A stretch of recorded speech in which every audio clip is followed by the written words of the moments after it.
crime, bloodshed, bedlam, and squalor, and worse.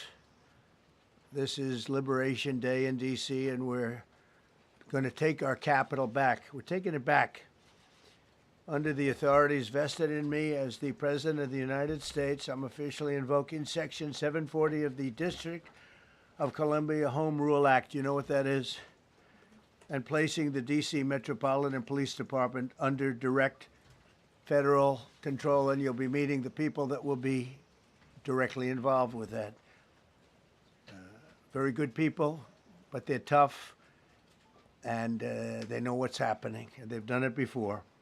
In addition, I'm deploying the National Guard to help reestablish law, order, and public safety in Washington, D.C., and they're going to be allowed to do their job properly. And you people are victims of it, too. You know, you're reporters, and I understand a lot of you tend to be on the liberal side, but you don't want to get mugged and raped and shot and killed. And you all know people and friends of yours that happened. And so you can be anything you want, but you want to have safety in the streets. You want to be able to leave your apartment or your house where you live and feel safe and go into a store to buy a newspaper or buy something. And you don't have that now. The murder rate in Washington today is higher than that of Bogota, Colombia, Mexico City, some of the places that you hear about as being the worst places on earth. Much higher. This is much higher. The number of car thefts has doubled over the past 5 years, and the number of carjackings has more than tripled. Murders in 2023 reached the highest rate probably ever. They say 25 years, but they don't know what that means because it just goes back 25 years. Can't be worse. Our capital city has been overtaken by violent gangs and bloodthirsty criminals, roving mobs of wild youth, drugged-out maniacs and homeless people. And we're not going to let it happen anymore. We're not going to take it. Just like we did on our southern border. Nobody comes through our southern border anymore. 3 months in a row, we had zero. I don't know if that's right, but the people that do the work, it's a very liberal group of people, actually, and they actually said zero for the last 3 months. Nobody thought a thing like that was possible. And, when you take a look at numbers, I just saw some charts. These are different cities throughout the world. Red is, okay, the red is a place called Washington, D.C. Look at these. Baghdad we doubled up on Baghdad. Panama City, Brasilia, San Jose, Costa Rica, Bogota, Colombia, heavy drugs. Mexico City, I mentioned, Lima, Peru, all double and triple what they are. So do you want to live in places like that? I don't think so. I don't think so. And I think the people in this room, if you wrote correctly, you'd see, look at the kind of numbers we have. D.C., 41 per 100,000, number one that we can find anywhere in the world. Other cities are pretty bad, but they're not as bad as that. Is that where you want to live? The reporters of the world? Juvenile offenders and crimes against persons, as they say. It's getting worse. Not getting better, it's getting worse. And we had a recent indication. There was a story about a man who was just left. He quit because he was asked to do phony numbers on crime. And we're going to look into that. I think Pam is going to be looking into that. But he was asked by the city, I guess, that we don't want to show the real numbers. Let me do numbers so it looks like it's going down. Not going down. And under Biden, it was a disaster. And nobody did anything about it. We're going to do things about it like you wouldn't believe.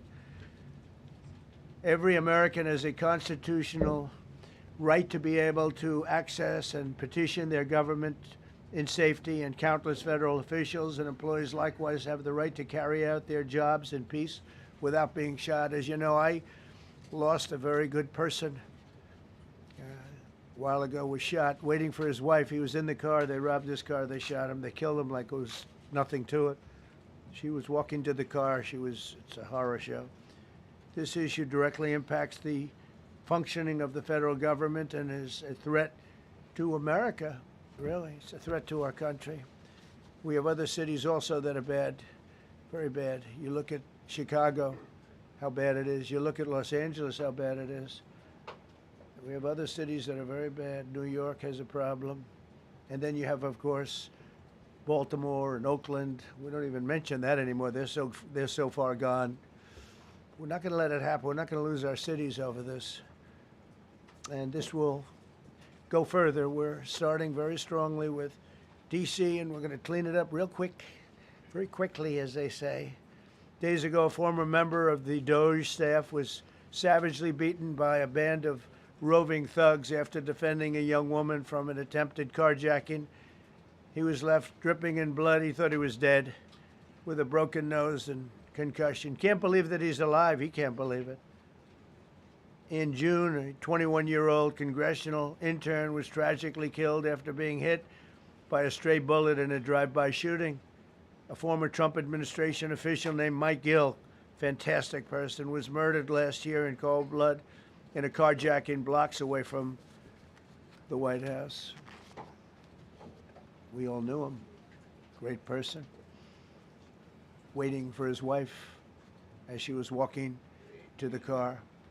A Democrat congressman was also carjacked at gunpoint not far from the Capitol.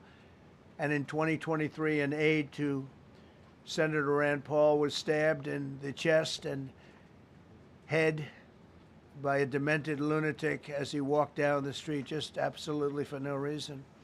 Horrifically, last July 4th weekend, a 3-year-old girl was shot in the head and killed while sitting in a car near the Capitol. It's becoming a situation of complete and total lawlessness. And we're getting rid of the slums, too. We have slums here. We're getting rid of them. I know it's not politically correct. You'll say, oh, so terrible. No, we're getting rid of the slums where they live. Caravans of mass youth rampage through city streets at all times of the day. There are ATVs, motorbikes. They travel pretty well. Entire neighborhoods are now under emergency curfews. Just this past weekend, gunfire went through, and you saw that, the Navy Yard. I saw it this morning. They saw that they fought back against law. See, they fight back until you knock the hell out of them, because it's the only language they understand. But they fought back against law enforcement last night. And they're not going to be fighting back long, because I've instructed them and told them whatever happens, you know, they love to spit in the face of the police as the police are standing up there in uniform. They're standing and they're screaming at them an inch away from their face. And then they start spitting in their face. And I said, you tell them, you spit and we hit. And they can hit real hard. It's a disgusting thing. I've watched that for years, for 3-4 years. I've watched them. The police are standing, and they're told, don't do anything under any search. So and you can see they want to get at it. And they're standing there, and people are spitting in their face, and they're not allowed to do anything. But now they are allowed to do whatever the hell they want. This dire public safety crisis stems directly from the abject failures of the city's local leadership. The radical left city council adopted no cash bail. By the way, every place in the country where you have no cash bail is a disaster. That's what started the problem in New York, and they don't change it. They don't want to change it. That's what started it in Chicago. I mean, bad politicians started it, bad leadership started it, but that was the one thing that's central, no cash bail. Somebody murders somebody and they're out on no cash bail before the day is out. We're going to end that in Chicago. We're going to change the statute. I spoke with Pam and Todd and everybody. We're going to change the statute, and I'm going to have to get the Republicans to vote because the Democrats are weak on crime, totally weak on crime. They don't know why. They want to stop because they get mugged too. But we're going to change no cash bail. We're going to change the statute and get rid of some of the other things. And we'll count on the Republicans in Congress and Senate to vote. We have the majority, so we'll vote. We don't have a big majority, but we've gotten everything, including the great, big, beautiful bill. Got that done, and that's one of the greatest things that's ever happened to people in this country. They're starting to figure it out, how good it is. Biggest tax cut in history. So many things. But we'll be able to get that done. So, Todd, if you and Pam can draw up things working with the people, I'll get it passed. We'll get it passed with the Republicans. Probably won't get, think of this, probably won't get one Democrat vote because they have no idea what they're doing. That's why they want men playing in women's sports. That's why they want transgender for everybody transgender. And they just got walloped in an election, in a landslide, and they haven't changed one thing. I saw the other day the certain gentleman who was a very well-known politician, Democrat, was fighting like hell that men should be allowed to play in women's sport. They just don't get it. They said it's an 80-20 issue, and I think it's a 97-3 issue. And I don't know who the three are. I've never heard anybody nobody's ever come up to me, sir, you have to let men play in women's sports. You have to do it, sir. Nobody's ever approached me. I don't know where this issue even comes from. Never seen anything like it. But they turned our nation's capital into a sanctuary jurisdiction. That's the other thing. We have to get rid of sanctuary cities as quickly as possible. We're going to do it, too. We have to. Because it's sanctuary for criminals.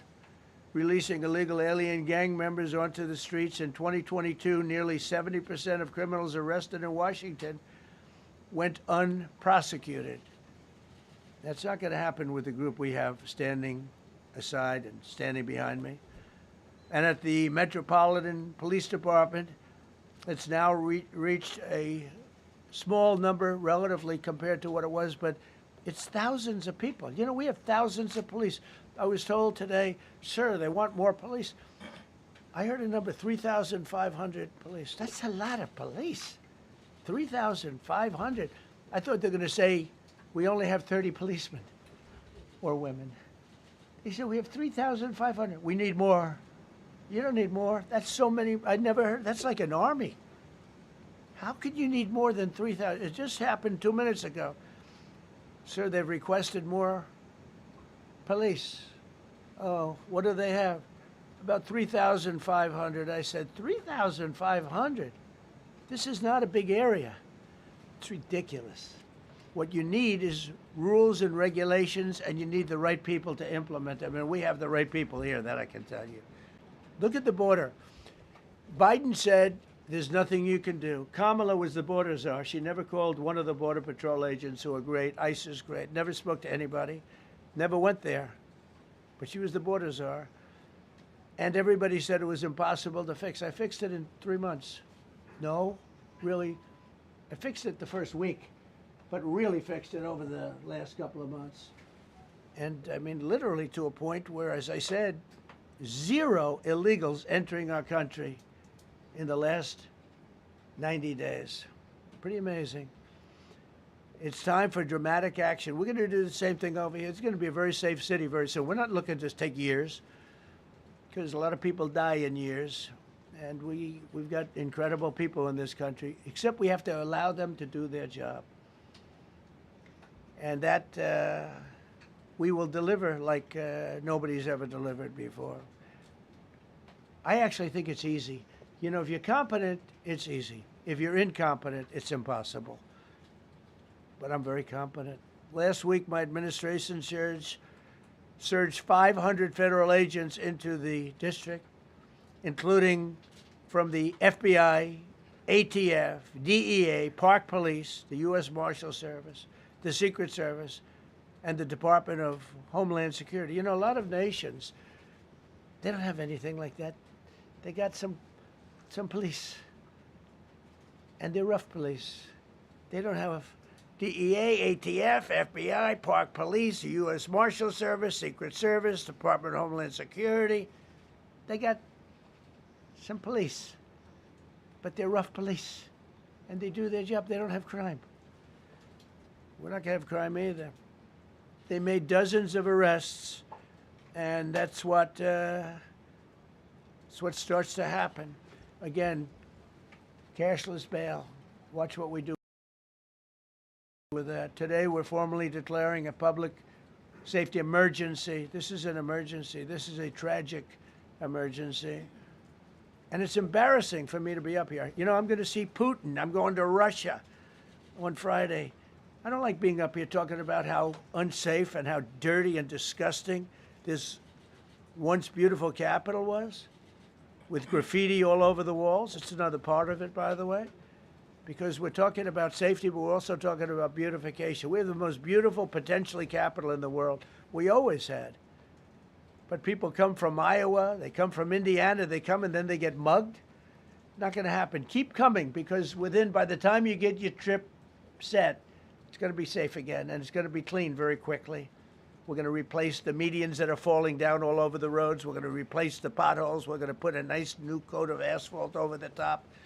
No, we don't have to rip the road out and spend 7 years building a new road because they cut everything. Because some designer said, well, we need a 1/4 of an inch more turn for safety reasons. No, we're going to do it right. We're going to get it done quickly.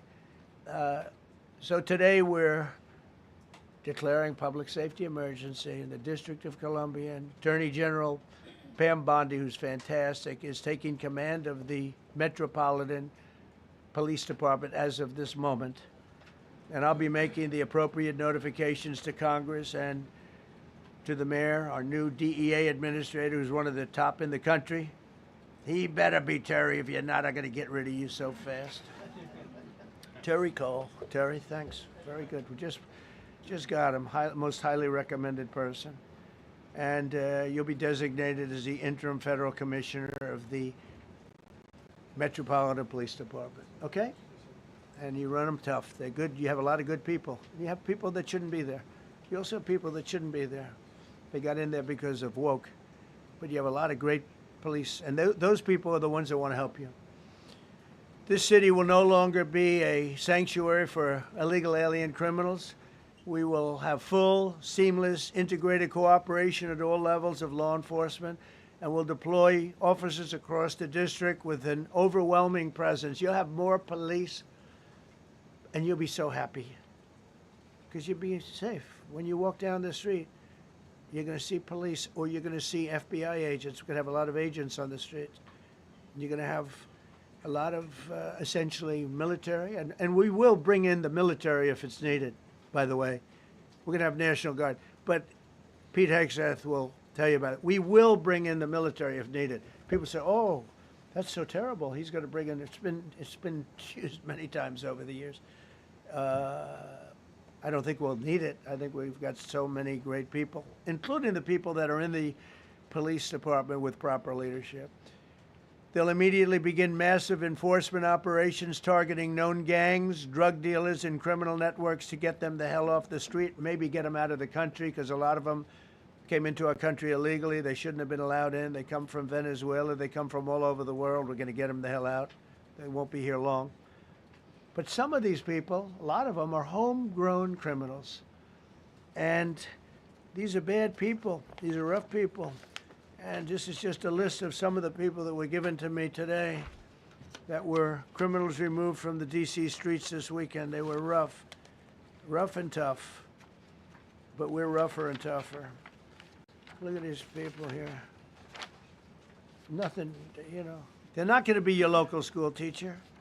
Look at this guy. He has killed people numerous times. They're not going to be an asset. They will never be an asset to society. I don't care. I know we all want to say, oh, they're going to be rehabbed. It's not going to be rehabbed. I'm going to ask Doug Burgum to come up and say a couple of words because he's in charge, as you know. He's Interior, but he's in charge of the U.S.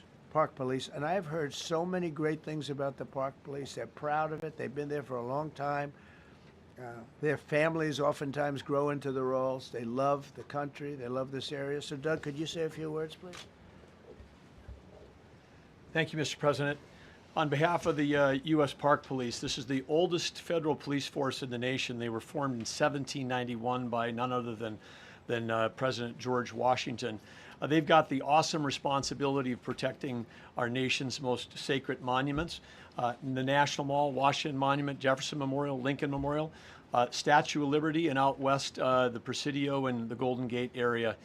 These folks have tens of millions of visitors a year, the kind of people that President Trump's talking about that come from around the country and around the world to see our sacred and learn about our history and our sacred monuments.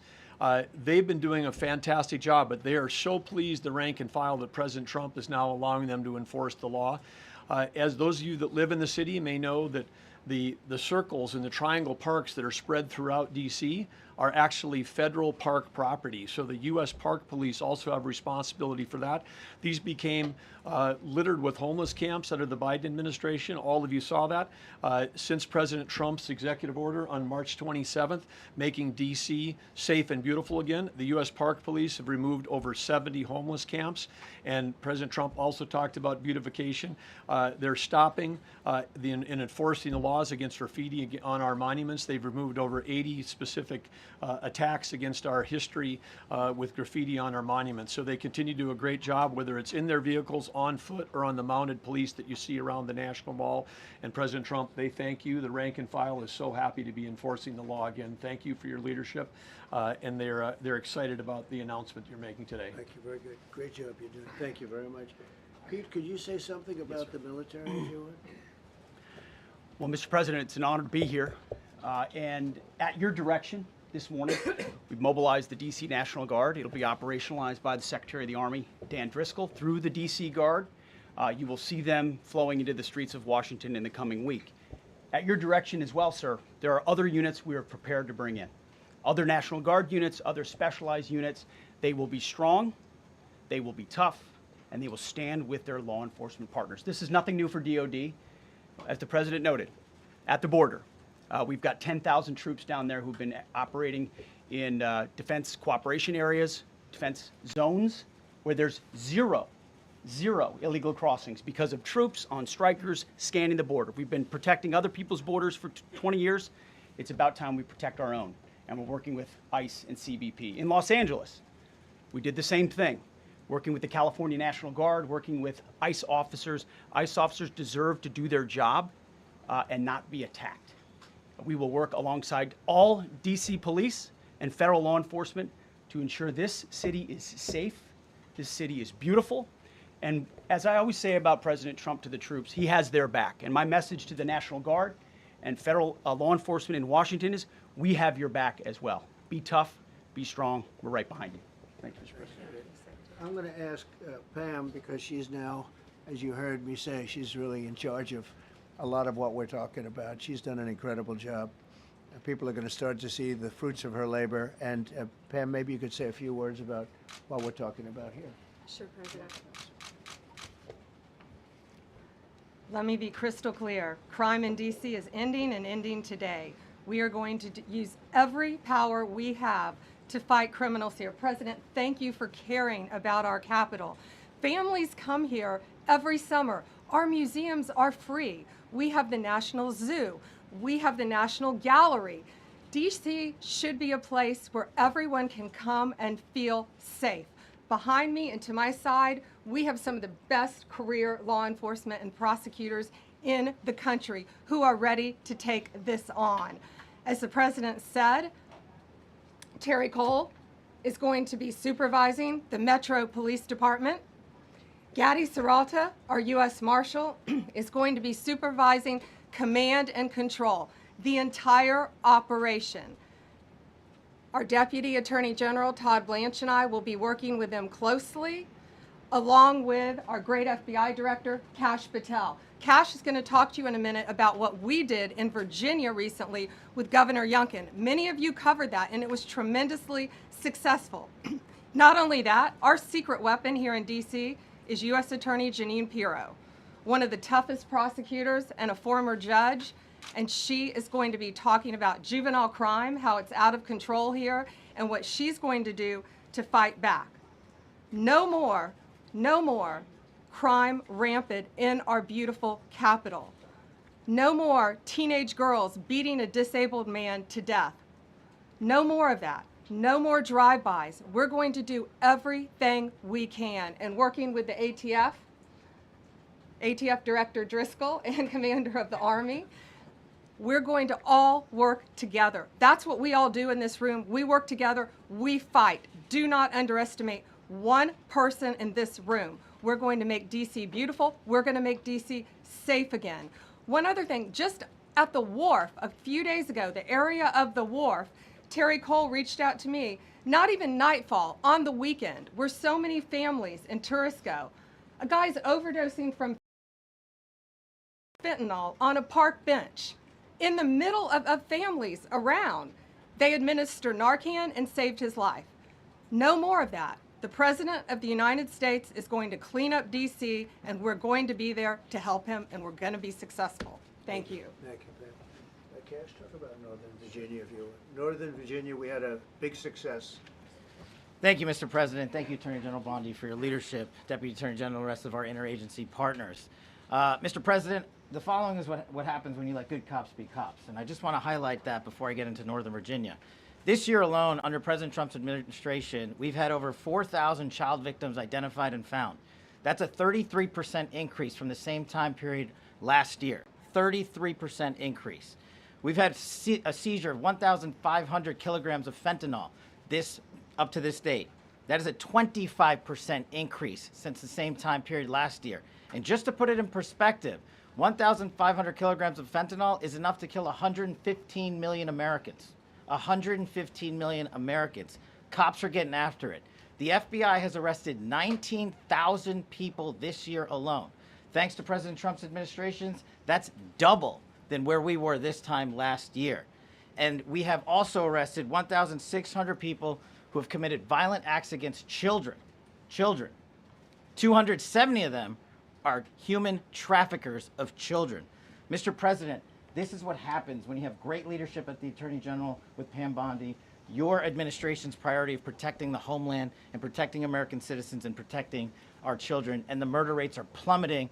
We are now able to report that the murder rate is on track to be the lowest in U.S. history, in modern recorded U.S. history, thanks to this team behind me and President Trump's priorities. And how do we do it? And what are we going to bring to D.C.? What we did in Northern Virginia, thanks to Terry Cole and Governor Youngkin and the team, we stood up a task force out in my Northern Virginia field office, and we said, let's let good cops be cops, let's get them the intelligence and what they need, and let's get the red tape out of their way, and let's get DOJ partnered up with us to bring great prosecutions, and that's exactly what we did. In 1 month, we arrested 545 violent felons, 545 in the state of Virginia, thanks to Governor Youngkin's partnership. And that simplicity in law enforcement is what's coming to Washington, D.C. When you let good cops be cops, when you give them the intel they need, when you work with our Homeland Security Task Force, when you work with Terry and Gandhi and I go way back to Miami, these guys are great leaders of the respective departments and law enforcement capacities. And when you have the DOJ and President Trump driving behind this mission, we are going to clean up Washington, D.C., and we're going to do it the right way, the lawful way, and we're going to make sure Washington, D.C. is safe again. Thank you, Mr. President. Thank you, Attorney General. Thank you very much. Good job. Thank you, Cash. So the process begins right now. It actually started over the weekend, and we confronted a lot of very bad people. But it's going to be something that will be pretty amazing to you as you watch it. And I think most of you say it's a beautiful thing to do it right. We're going to be removing homeless encampments from all over our parks, our beautiful, beautiful parks, which now a lot of people can't walk on. They're very dirty, we've got a lot of problems. But we've already started that. We're moving the encampments away, trying to take care of people. Some of those people, we don't know how they even got there. Some of those people are from different countries, different parts of the world. Nobody knows who they are. They have no idea, but they're there. We're getting rid of the people from underpasses and public spaces from all over the city. There are many places that they can go, and we're going to help them as much as you can help. But they'll not be allowed to turn our capital into a wasteland for the world to see. The Metropolitan Police Department and the federal authorities will be supported in the effort, a really big effort, the 800 D.C. National Guardsmen that we'll put on, and much more if necessary, much more.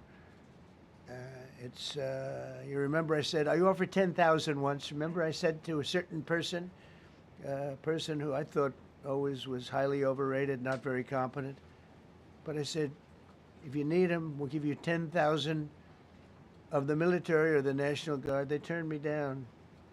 But if necessary, we're going to move service members directly to joining the Guardsmen, and that'll take place very rapidly, and that'll be done in conjunction with Pam and with Pete and everybody else. Washington, D.C. should be one of the safest, cleanest, and most beautiful cities anywhere in the world, and we're going to make it that. We're going to make it safe. We're going to make it smart. We're going to make it beautiful, so beautiful. Some of the buildings, we're going to add to it. You see what we've done at the White House. White House is a whole different building. I do that in my part-time because it's a natural instinct as a real estate person. I was very good at that, and I was very good at fixing things up. I like fixing things up. You see what's happening. The marble floors are being reinstalled, renovated, fixed. The whole place is becoming very beautiful. We're going to be adding a magnificent ballroom, most beautiful ballroom, I think, anywhere. We need it. I would have certainly loved to have had it today. I think we would have filled it up. A lot of you are standing outside, can't get in this room. I have never seen the room like this, which tells me that you want to talk about, I mean, this was a D.C. news conference. It tells me that you want to talk about crime in D.C. and beautification of D.C., but I'm going to put that's easy. And I think, frankly, fixing the crime with the pros, fixing the crime is easy, too. A person who I've known for a long time, and she's been incredible. She was a fantastic, one of the best ever district attorneys in New York. She was in Westchester, and she became a judge, very successful judge. And then she went into showbiz because she was such a good DA and such a good judge, tough judge, but fair, always fair. Nobody ever complained about that, but she was tough. And because of that and her reputation, she went into showbiz. So a lot of people don't, they think of Janine as showbiz. Actually, showbiz was not her thing. And she did great. She was on, along with a couple of other of my friends, on the #1 show. And she did great, but this is what she loves doing. This is really her baby. What she's going to do is going to be incredible. And I'd like to speak for just a few seconds on what she has in mind, what she wants to do. We're going to be appointing some judges. We have some open spots, and we're going to take people, because the judges are letting killers out. They just say, go, that's okay, don't worry about it. So we're putting some, Pam recommended, Todd recommended, some judges that are great. Janine recommended. Janine's given me 3 great candidates already. We have about 10 open spots, and we can probably create some more. We need them. Janine, would you say a few words, please? Thank you very much, Mr. President, and thank you, Madam Attorney General, and to all my partners here. We all want the same thing. We all want a safe city. We want a safe capital. We want to be able to bring our families here. We want to be able to come and enjoy the history that makes this place great. And unfortunately, we are not in that position right now. And Mr. President, I want to thank you for taking the step that we need right now to make criminals understand that they are not going to get away with it anymore. And I'm not going to stand here and go over and over the cases. But what I can tell you is this. I see too much violent crime being committed by young punks who think that they can get together in gangs and crews and beat the hell out of you or anyone else. They don't care where they are. They can be in DuPont Circle, but they know that we can't touch them. Why? Because the laws are weak. I can't touch you if you're 14, 15, 16, 17 years old and you have a gun. I convict someone of shooting another person with an illegal gun on a public bus in the chest, intent to kill. I convict him. And you know what the judge gives him? Probation. Says you should go to college. We need to go after the D.C. Council and their absurd laws.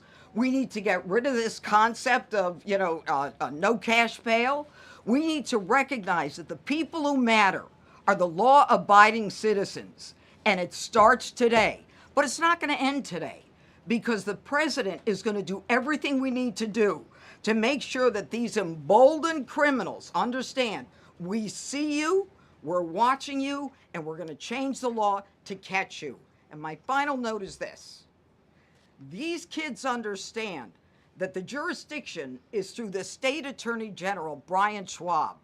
I did a poster of the young man from Doge who was beaten bloody with a severe concussion, a broken nose. And then I did a poster of what happens to those kids, because I can't arrest them, I can't prosecute them. They go to family court and they get to do yoga and arts and crafts. Enough. It changes today. Thank you, Mr. President. Thank you, Jim. You're welcome. Great job. Thank you. If I could, I just signed some executive orders. I'd like to have Will please come up and we'll let the people know what we signed. Do you want to put them down? Yes, sir. Go ahead.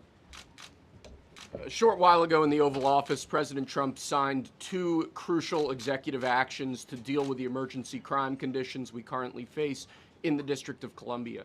The first of these was an executive order, as President Trump said before, invoking his powers under Section 40 of the Home Rule Act to take federal control of the D.C. Metropolitan Police Department. Along with that executive order, President Trump signed the statutorily required notification letters to Mayor Bowser and to the relevant House and Senate committee leaders. The second major executive action that President Trump signed was a presidential memorandum directing the Secretary of Defense to utilize the National Guard to address the conditions we see on our streets here in D.C. It also authorized the Secretary of Defense to work with state governors to utilize their National Guard units if necessary as well. These are bold, decisive steps intended to combat the out-of-control crime conditions we've seen on D.C.'s streets for far too long. And I, for one, am deeply proud to be part of an administration that's finally coming to terms with these issues, sir. Thank you very much. Sir. Thank you. So, just to conclude, Washington, D.C. should be one of the safest, cleanest, most beautiful places anywhere in the world. It was years ago. We had one problem that was a pretty big problem. The radical left got out of control and they started trying to rip down statues. And I said, let's go pass a law real fast. We're going to do it real fast. But we were blocked by the Democrats who do not want safety. Nobody gets it. I don't get it. They don't get it because they can't get votes. I don't know how they can win an election with this, but they don't want safety. And I found an old statute, very old, early 1900s, that said if you so much as touch or even think about destroying a statue or a monument in Washington, D.C., you go to jail for 10 years with no probation, no anything. In other words, slightly different than we have today. Today we have cashless bail. There you get jailed 10 years. No curtailed sentence, 10 years. And we took it out. Nobody used it. It was never used because, you know, it's harsh. And you remember they started to rip down the statue of Abraham Lincoln. I said, that's a tough one to rip down. He was pretty good, Pam. I think he was pretty good. When the ropes started going around Abraham Lincoln to pull him down, Andrew Jackson, others, and they were heading to the Jefferson Memorial, Thomas Jefferson. They're going to do a big number there. I said, it's time. And I signed that statute immediately. We had it updated. We made it use the same language, all passed by Congress. And I announced it's 10 years in jail, no probation, no anything, 10 years, no curtail sentence if you touch, so much as touch a statue in Washington, D.C. And it was an amazing sight, beautiful sight. Everybody just left.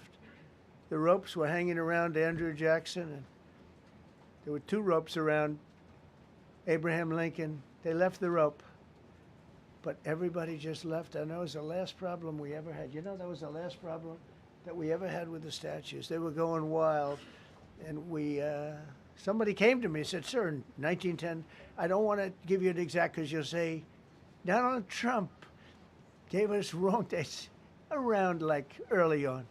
You know, if I'm slightly off, they make you sound a little bad. So I won't put myself in that position. I won't put you in that position because I think everybody agrees with what we're doing today. But when I signed that thing, it was like a miracle. Everybody left. They were gone. They were starting to march down. They started the march toward Thomas Jefferson. and I figured he was always going to be safe. But they found something with him, and they found something with Abraham Lincoln, and even in the name George Washington in California, numerous places changed the name of George Washington High School and various other places. They took George Washington's name. This was a sick, woke culture that I think we've largely ended. And a lot of those people that were woke are now turning out to be the opposite. I won't go so far as to say MAGA. It's a very special category. But they've gotten out of that. But we have people that love this country, and they love this really beautiful capital. It is. I flew over it the other day, and I said, what a beautiful place. But if there's crime all over the streets, when you get there, it doesn't look so beautiful. But we're going to make it beautiful again. We're going to fix it with crime, and we're going to also, as we're doing that, we're going to start doing things that we know how to do, that I know how to do better than anybody, I guess, because of my experience from previous life. But not only are we stopping the crime, we're going to clean up the trash and the graffiti and the grime and the dirt and the broken marble panels and all of the things they've done to hurt this city. And we're going to restore the city back to the gleaming capital that everybody wants it to be. It's going to be something very special. All of these people are really tough. Could I shake your hand, Gandhi, please? You're going to be so important here. You're going to be that guy. I hope I don't have to fire him in 2 weeks because he's too soft. I don't think he's too soft. If I do, I will, though. Is it okay? If you're soft, weak, and pathetic, like so many people, I will fire you so fast. You're not going to have to worry about that. No, I think you're going to do a fantastic job. And everybody in this room, they may not express it, but they all want that to happen. You know, they want to be safe, and they have families too. So it's an honor to have such a large group. I've done this for years now, hard to believe. I've never seen this room so packed. In fact, I'm sure it's a violation of every fire code. But we'll let you stay anyway. You're taking a chance.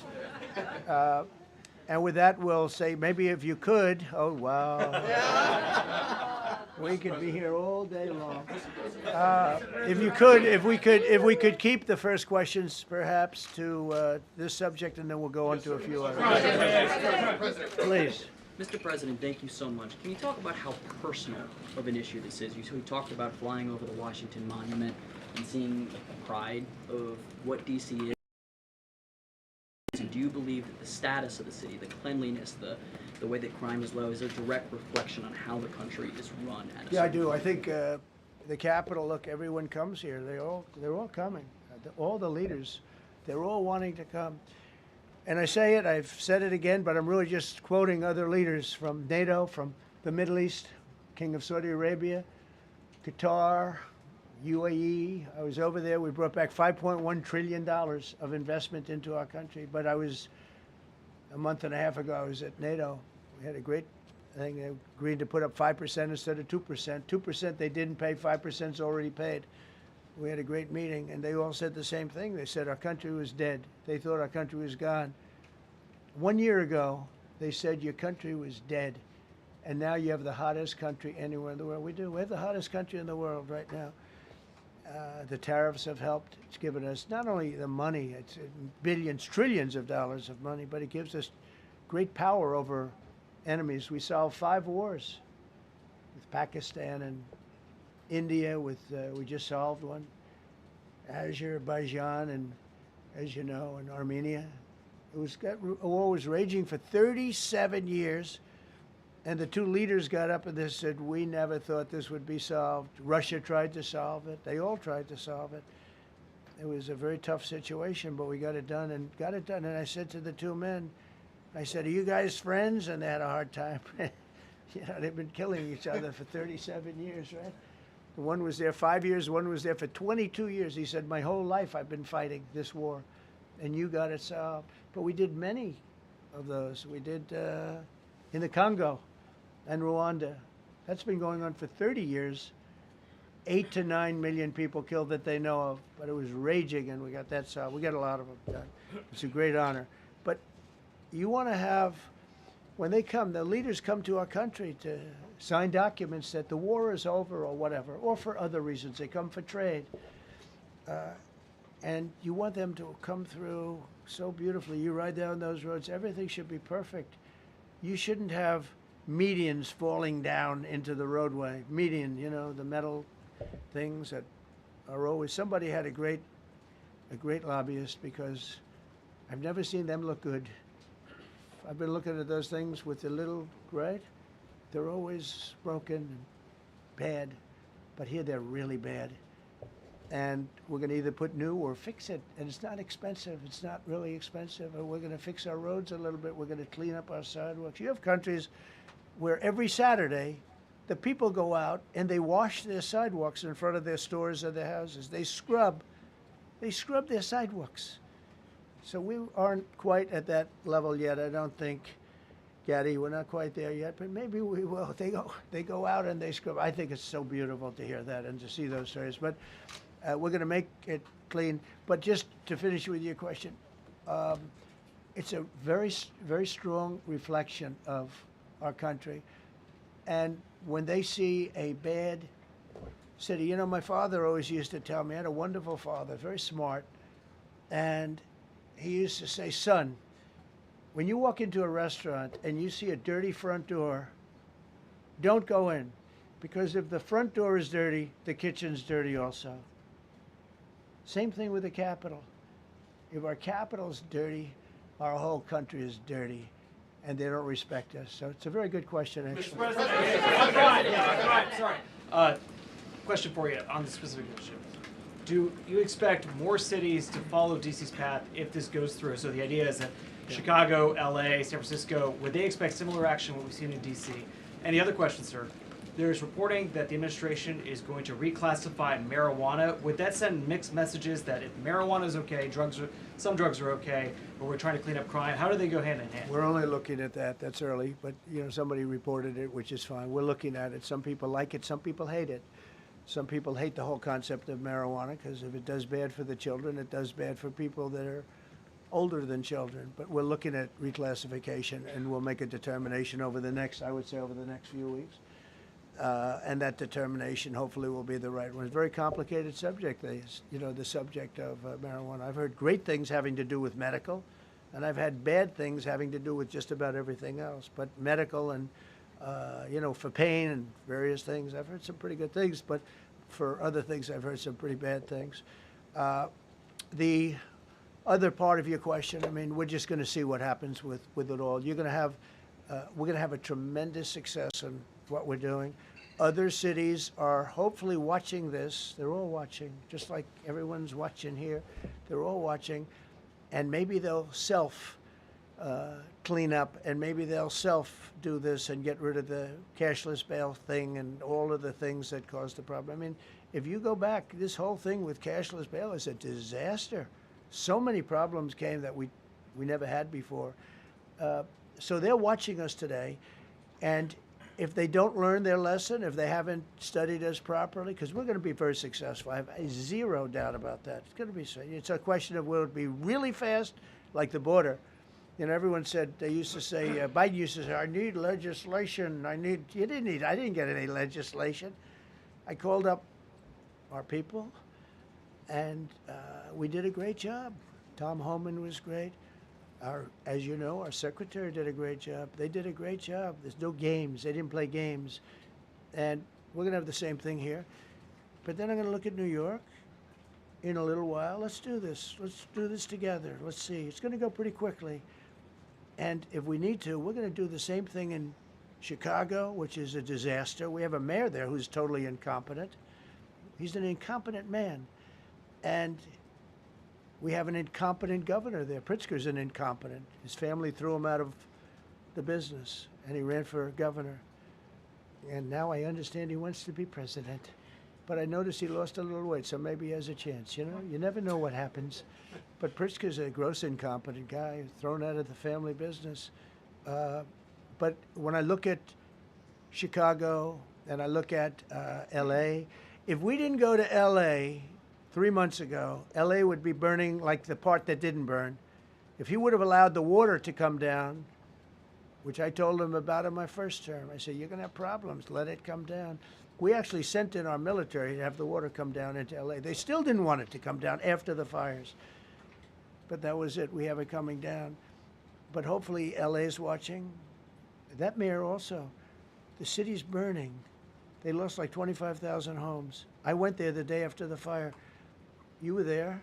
And I saw people standing in front of a burned down home. It was, their homes were incinerated. They weren't like, even the steel was literally, it was all warped and literally disintegrated because of the winds and the flame and the whole thing. It was like a blowtorch. They were standing on this beautiful day, maybe a couple of days after. We gave it a little time because what they had suffered. Almost 25,000 homes. And you see what's happening now. They didn't give their permits. I went to a town hall meeting. I said, we're going to get you the federal permits, which are much harder. Almost immediately. Lee Zeldin is a star. He did an incredible job. They have all their federal permits. They don't have their city permits. And the mayor said to me, we think we could have them in 2 years. I was walking down the street, and I met with firemen and police. And I was saying hello to many people that were standing in front of their homes with yellow tape. You can't go in. You can't go onto the lot.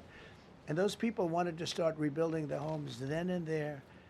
And the mayor said, we should be able to get them the permits within 2 years. I said, that's a shame. 2 years? Are you kidding? I'm going to get them the federal permit like almost immediately. 2 years. And she drew it back. Well, maybe 1 year. The place was booing her out of the place.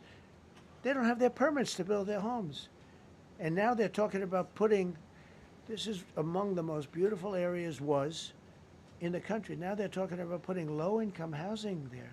Can you believe this? I love low-income housing. I made money with low-income housing. I built low-income housing. I know more about low-income housing and luxury housing. I know about everything real estate. They want to replace some of those homes with low-income housing. They haven't gotten their permits yet. We've gotten all the federal permits, which are much tougher to get, and it was done almost immediately through Lee Zeldin and Federal Environmental.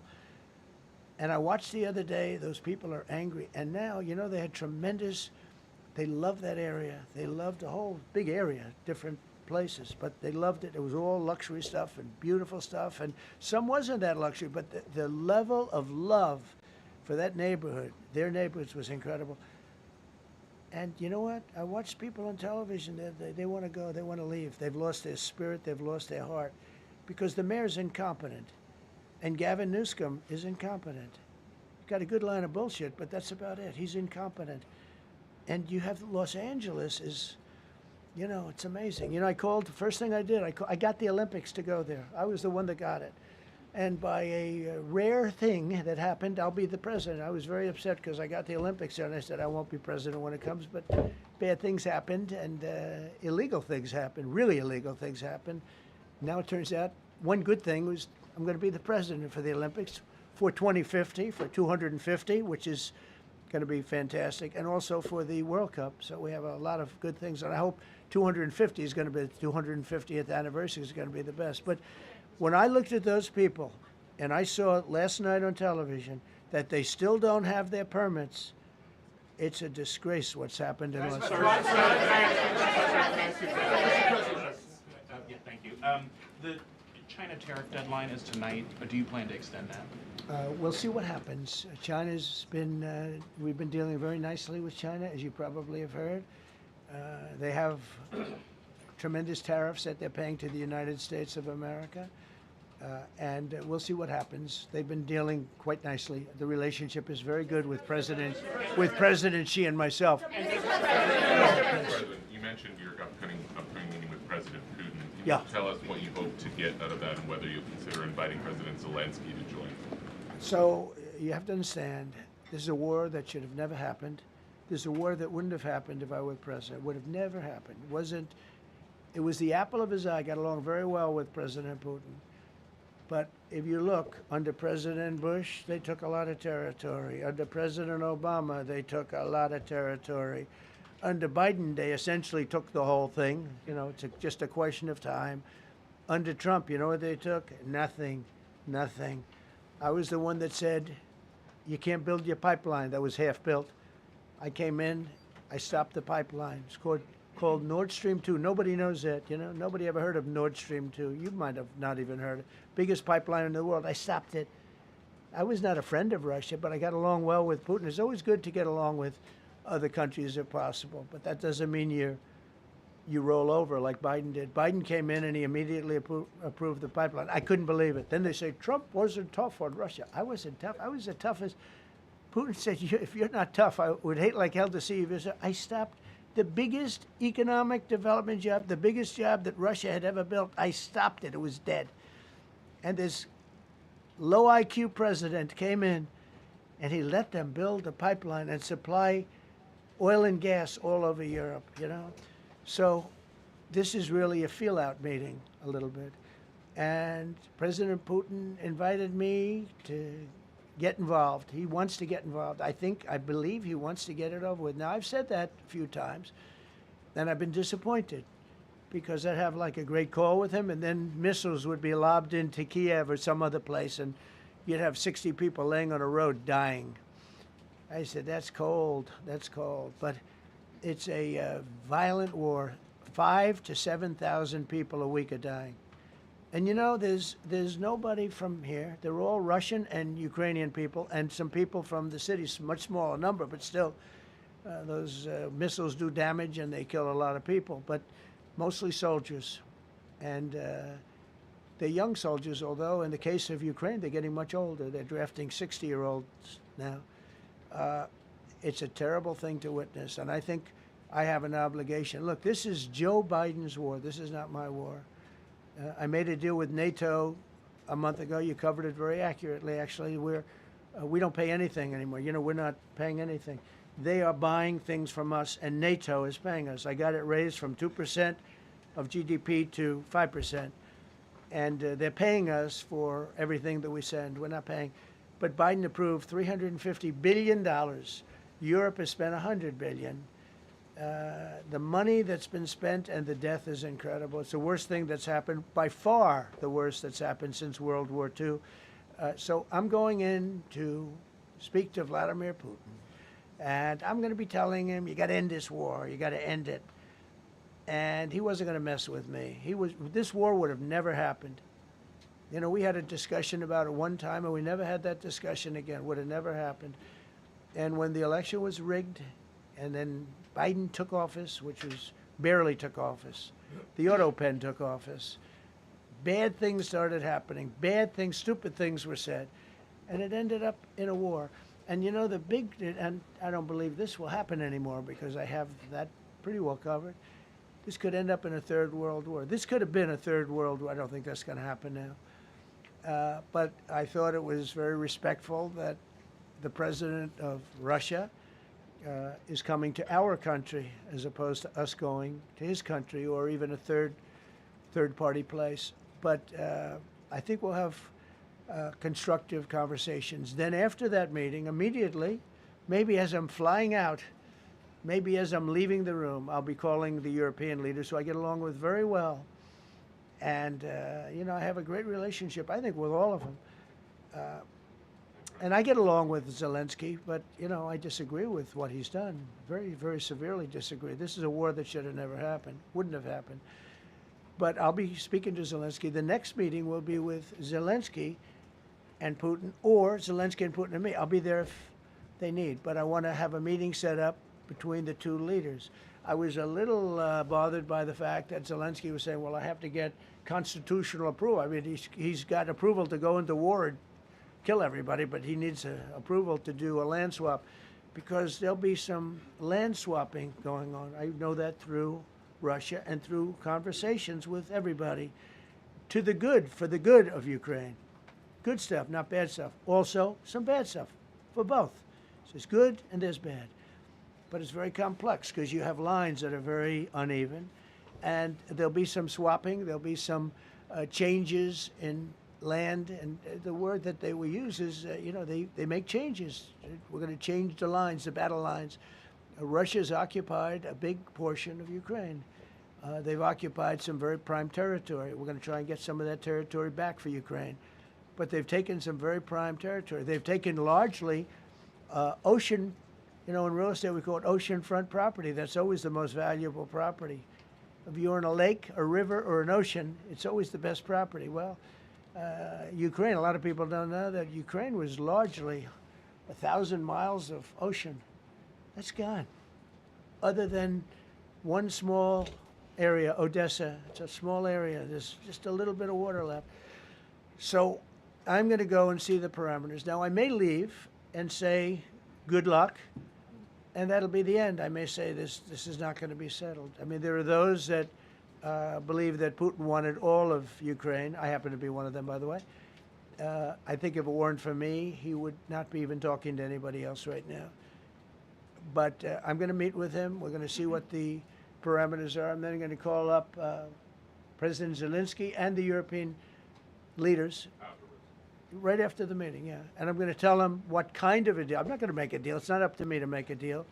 I think a deal should be made for both. I think Russia has to get back into building their country. It's a massive country. I think they have 11 time zones, if you can believe it. It's a massive, it's by far, from the standpoint of land, it's by far the largest. They have tremendous potential in Russia to do well. They're not doing well. Their economy is not doing well right now because it's been very well disturbed by this. It doesn't help when the President of the United States tells their largest or second largest oil buyer that we're putting a 50% tariff on you if you buy oil from Russia. That was a big blow. And then they say, gee, he wasn't so tough. Nobody else would have done that.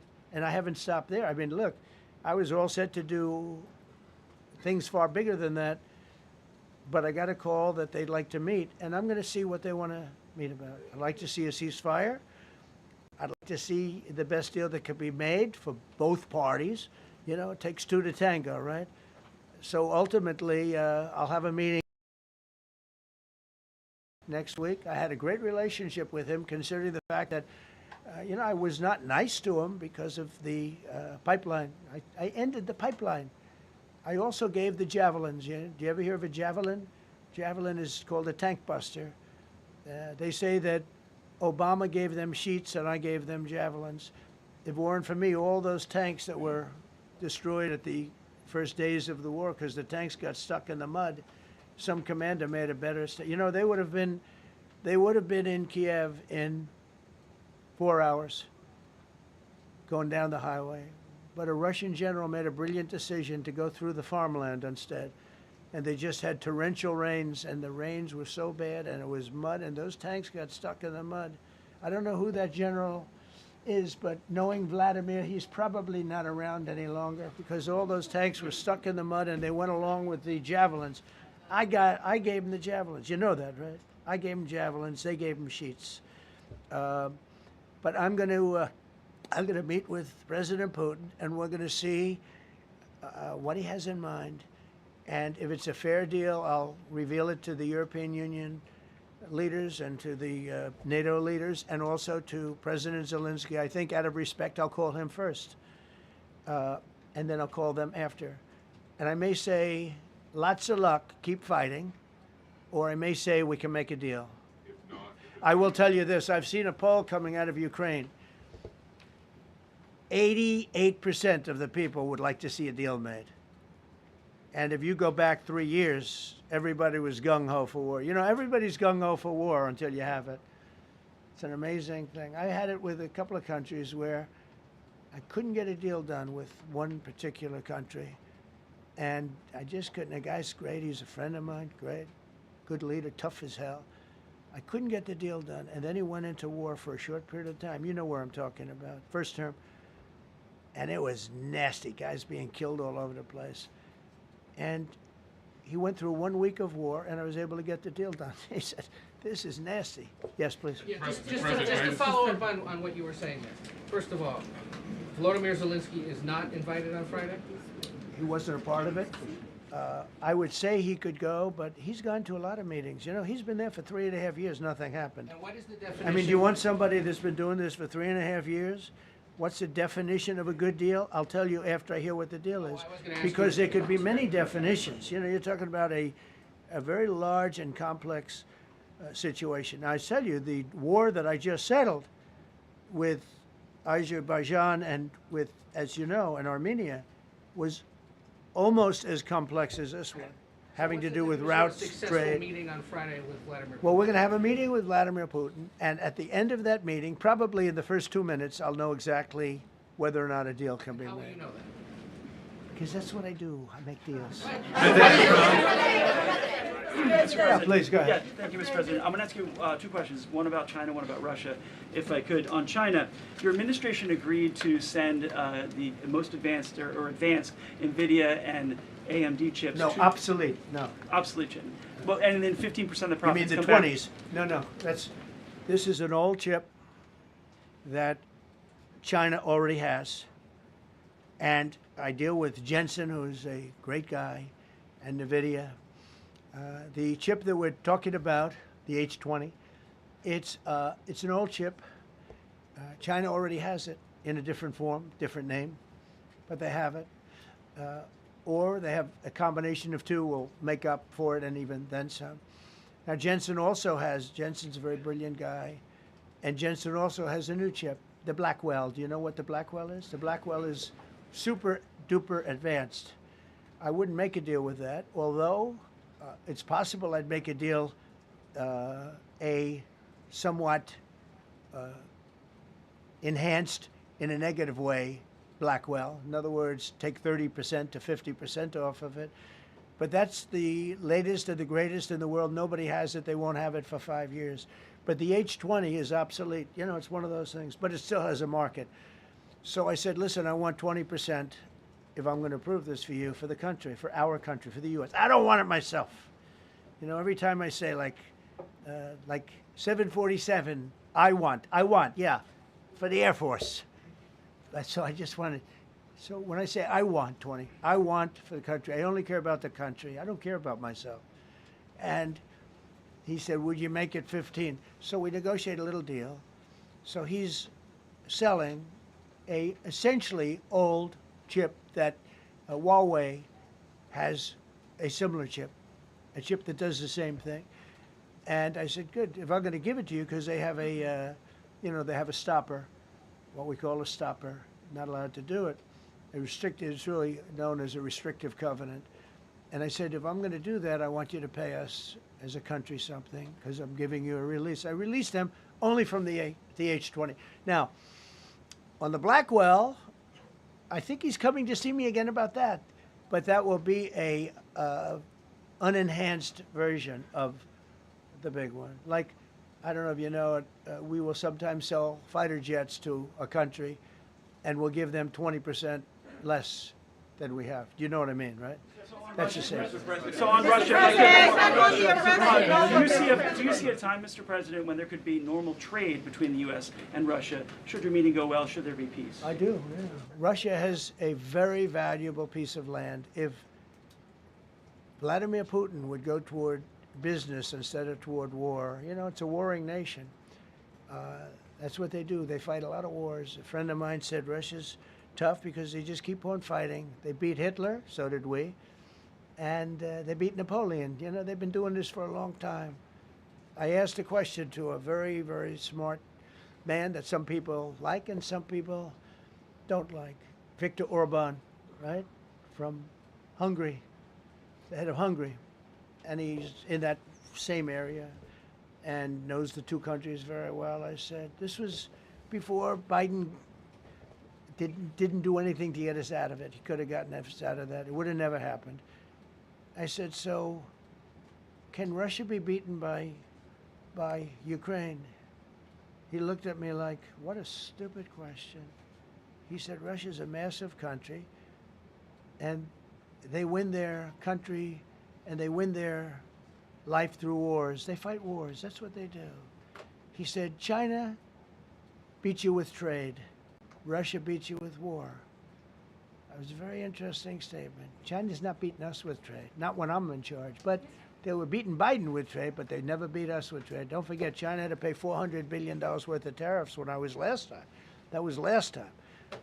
And if we didn't have COVID, all of this stuff we would be loaded. We're finding hundreds of billions of dollars of cash is pouring into our country now because of tariffs. And all we're doing is we're doing what they do to us. It's so beautiful to see it. They found last month, as you saw, $25 billion of excess cash flow. They're saying, where did it come from? I said, I'll tell you where it came from. It came from a place called tariffs, and we're doing very well. We're really doing well. But I expect to have a meeting with Putin that I think it'll be good, but it might be bad. And I'm here for one reason, to get rid of a war that somebody else started. Should have never happened. And if I could end it, great. Complex war, a lot of bad blood, But Zelensky's been there for 3.5 years. So if you put him in a room, now I will say this, ultimately I'm going to put the two of them in a room. I'll be there or won't be there, and I think it'll get solved. Yeah, please be. Thank you, Mr. President. Excuse me, I'm going to suggest, because do you have any other questions on DC? Because I don't want them to be. Wait. These are incredible people. I don't want them to be standing up here on subjects. Does anybody have a question of them? And then you guys can leave. Okay, a question, Brian, go ahead. Thank you, Mr. President. All right. And by the way, this is only on DC, and then they're going to leave because it's unfair to have them stand up here all day long. Brian. I've got two questions for you. First, about DC. This is personal for me as well. Last year, I was robbed on the streets by one of these teenage thugs. Had a gun, got away with it. Let's talk about the effort that between law enforcement, prosecutors, and judges, because it's a recycling belt. Like, these kids go, they don't fear the police. They know it. If you talk about how we've got to get these judges and put these kids behind bars, right. Adult crimes deserve adult penalties. And my second question, I'll after you answer that, please. You want me to answer? Or whoever wants to take it. Okay. It's real. Do you want me to answer it? Go ahead. Here's the problem. Assuming that they're 17 years, older than 17 years old, I can get the case. If they're under 18 years of age, I can only get the case if it's murder, rob one, rape, even if they shoot a gun but don't kill you, I can't get it. So the law has to be changed. As the president said, cashless bail. That has to be changed. All right, then even assuming I get the case, I get jurisdiction, I get a conviction, the DC Council has given the judges the ability to give probation on shootings. And so then it's up to them. All of these things, the Youth Rehabilitation Incarceration Reduction Act, and now they want to seal records. So if we work hard, we get a conviction, they want to wipe it out. So that needs all to be changed. Okay, Mr. Question. Pam, would you answer that also?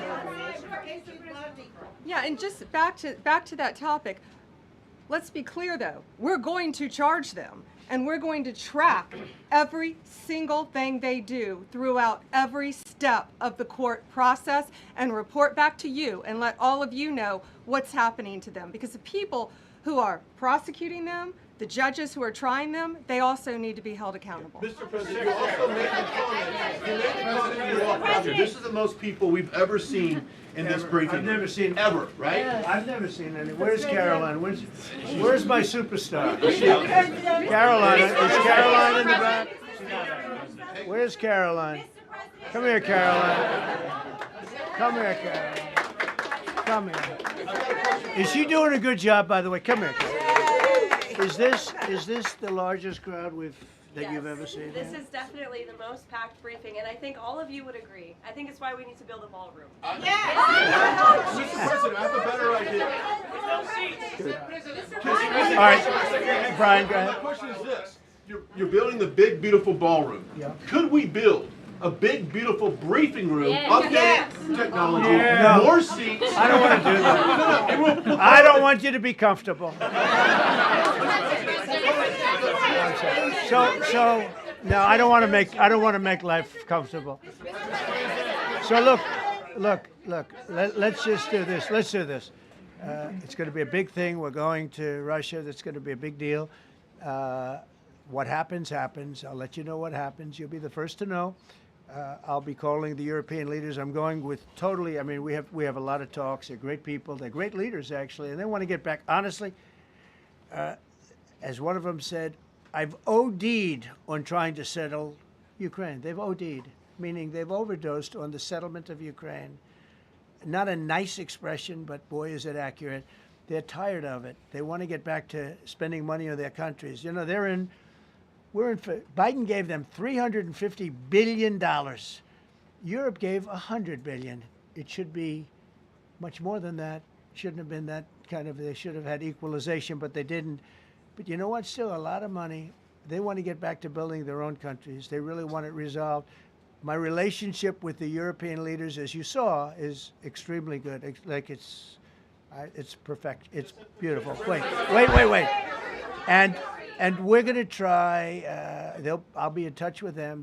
I have 5 of them call me. You think it's easy? There are a lot of European leaders, but they rely on me. Very much rely on me. If it wasn't for me, this thing would never get solved until the last person breathing is dead. Would you talk to them before? Mr. President. Yeah, I did. I'm talking to them right now. So I'm talking to the European leaders.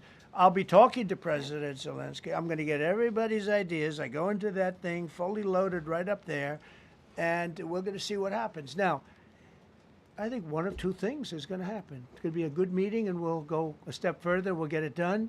I'd like to see a ceasefire very, very quickly. Very quick. I'd like to see it immediately, but I'd like to see it very quickly.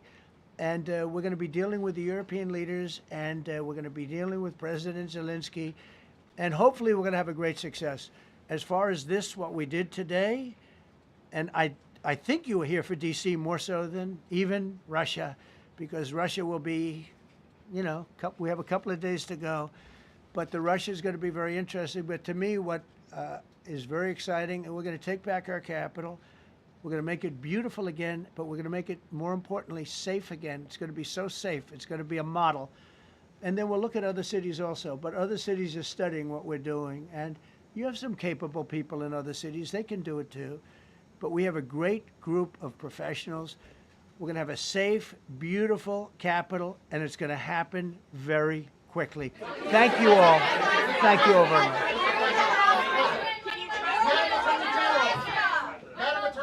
The Justice Department appeal the Epstein decision today, Mr. President? How long will the takeover of DC police last? We'll see you guys tomorrow. We'll have another briefing. We'll see the National Guard on their streets. All of them.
Good afternoon, Mr. President. Thank you very much. You know this gentleman, one of the truly great legends of our time, my book. Before we begin, I'd like to say a few words about the shooting at Fort Stewart in Georgia. As you know, 5 people were seriously wounded and 2 very, very seriously hurt around 11 o'clock this morning. The shooter is now in custody, and the Army Criminal Investigation Division is on site to ensure that the perpetrator of this atrocity, which is exactly what it is, will be prosecuted to the fullest extent of the law. The entire nation is praying for the victims and their families, and hopefully they'll fully recover, and we can put this chapter behind, but we're not going to forget what happened. We're going to take very good care of this person that did this, horrible person. This afternoon, we're pleased to welcome to the White House one of the great and most esteemed business leaders and geniuses and innovators anywhere in the world, Apple CEO Tim Cook. It's an amazing job. Thanks as well to Secretary of the Treasury Scott Bessent and Secretary of Commerce Howard Lutnick for being here, wherever you may be. Oh, there you are. Hello, fellas. I missed you. Today, Apple is announcing that it will invest $600 billion, that's with a B, in the United States over the next 4 years. That's $100 billion more than they were originally going to invest. And this is the largest investment Apple has ever made in America and anywhere else. And it's just an honor to have you. As you know, Apple's been an investor in other countries a little bit. I won't say which ones, but a couple. And they're coming home. $600 billion. It's the biggest there is. The company is also unveiling its ambitious new American manufacturing program, which will bring factories and assembly lines across our country, all roaring to life. Areas that were not doing so well are doing very well. We have about $17 trillion coming into the United States, which is more than ever before. That's never even come close. There's never been anything like it. Even you, that's even a lot of money for you. But we have commitments of more than $17 trillion. That was as of a couple of weeks ago. These investments will directly create more than 20,000 brand new American jobs and many thousands more at the Apple suppliers like Corning, Broadcom, Texas Instruments, and Samsung, who all deal in that world. As part of this historic commitment, Apple will massively increase spending on its domestic supply chain for the iPhone and will build the largest and most sophisticated smart glass production line in the world in Harrodsburg, Kentucky, which is a great, actually, I did very well there. I like it because I see I did very well there. I did very well in Kentucky, but it's a great place. You're going to be very happy. I thought maybe while we're up, I'll interrupt my own speech by you might show them a little bit about the product that you're going to be doing in Kentucky, Tim. Absolutely. Do you mind if I step over Yes, here? please. This box was made in the U.S., in California. And this glass comes off the Corning line. It's engraved for President Trump. It's a unique unit of one. It was designed by a U.S. Marine Corps corporal, a former one, that works at Apple now. That's good. He's done well. Designed it for you. And the base comes from Utah and is 24 karat gold. And it sits, I'll take the liberty of setting it up. Wow.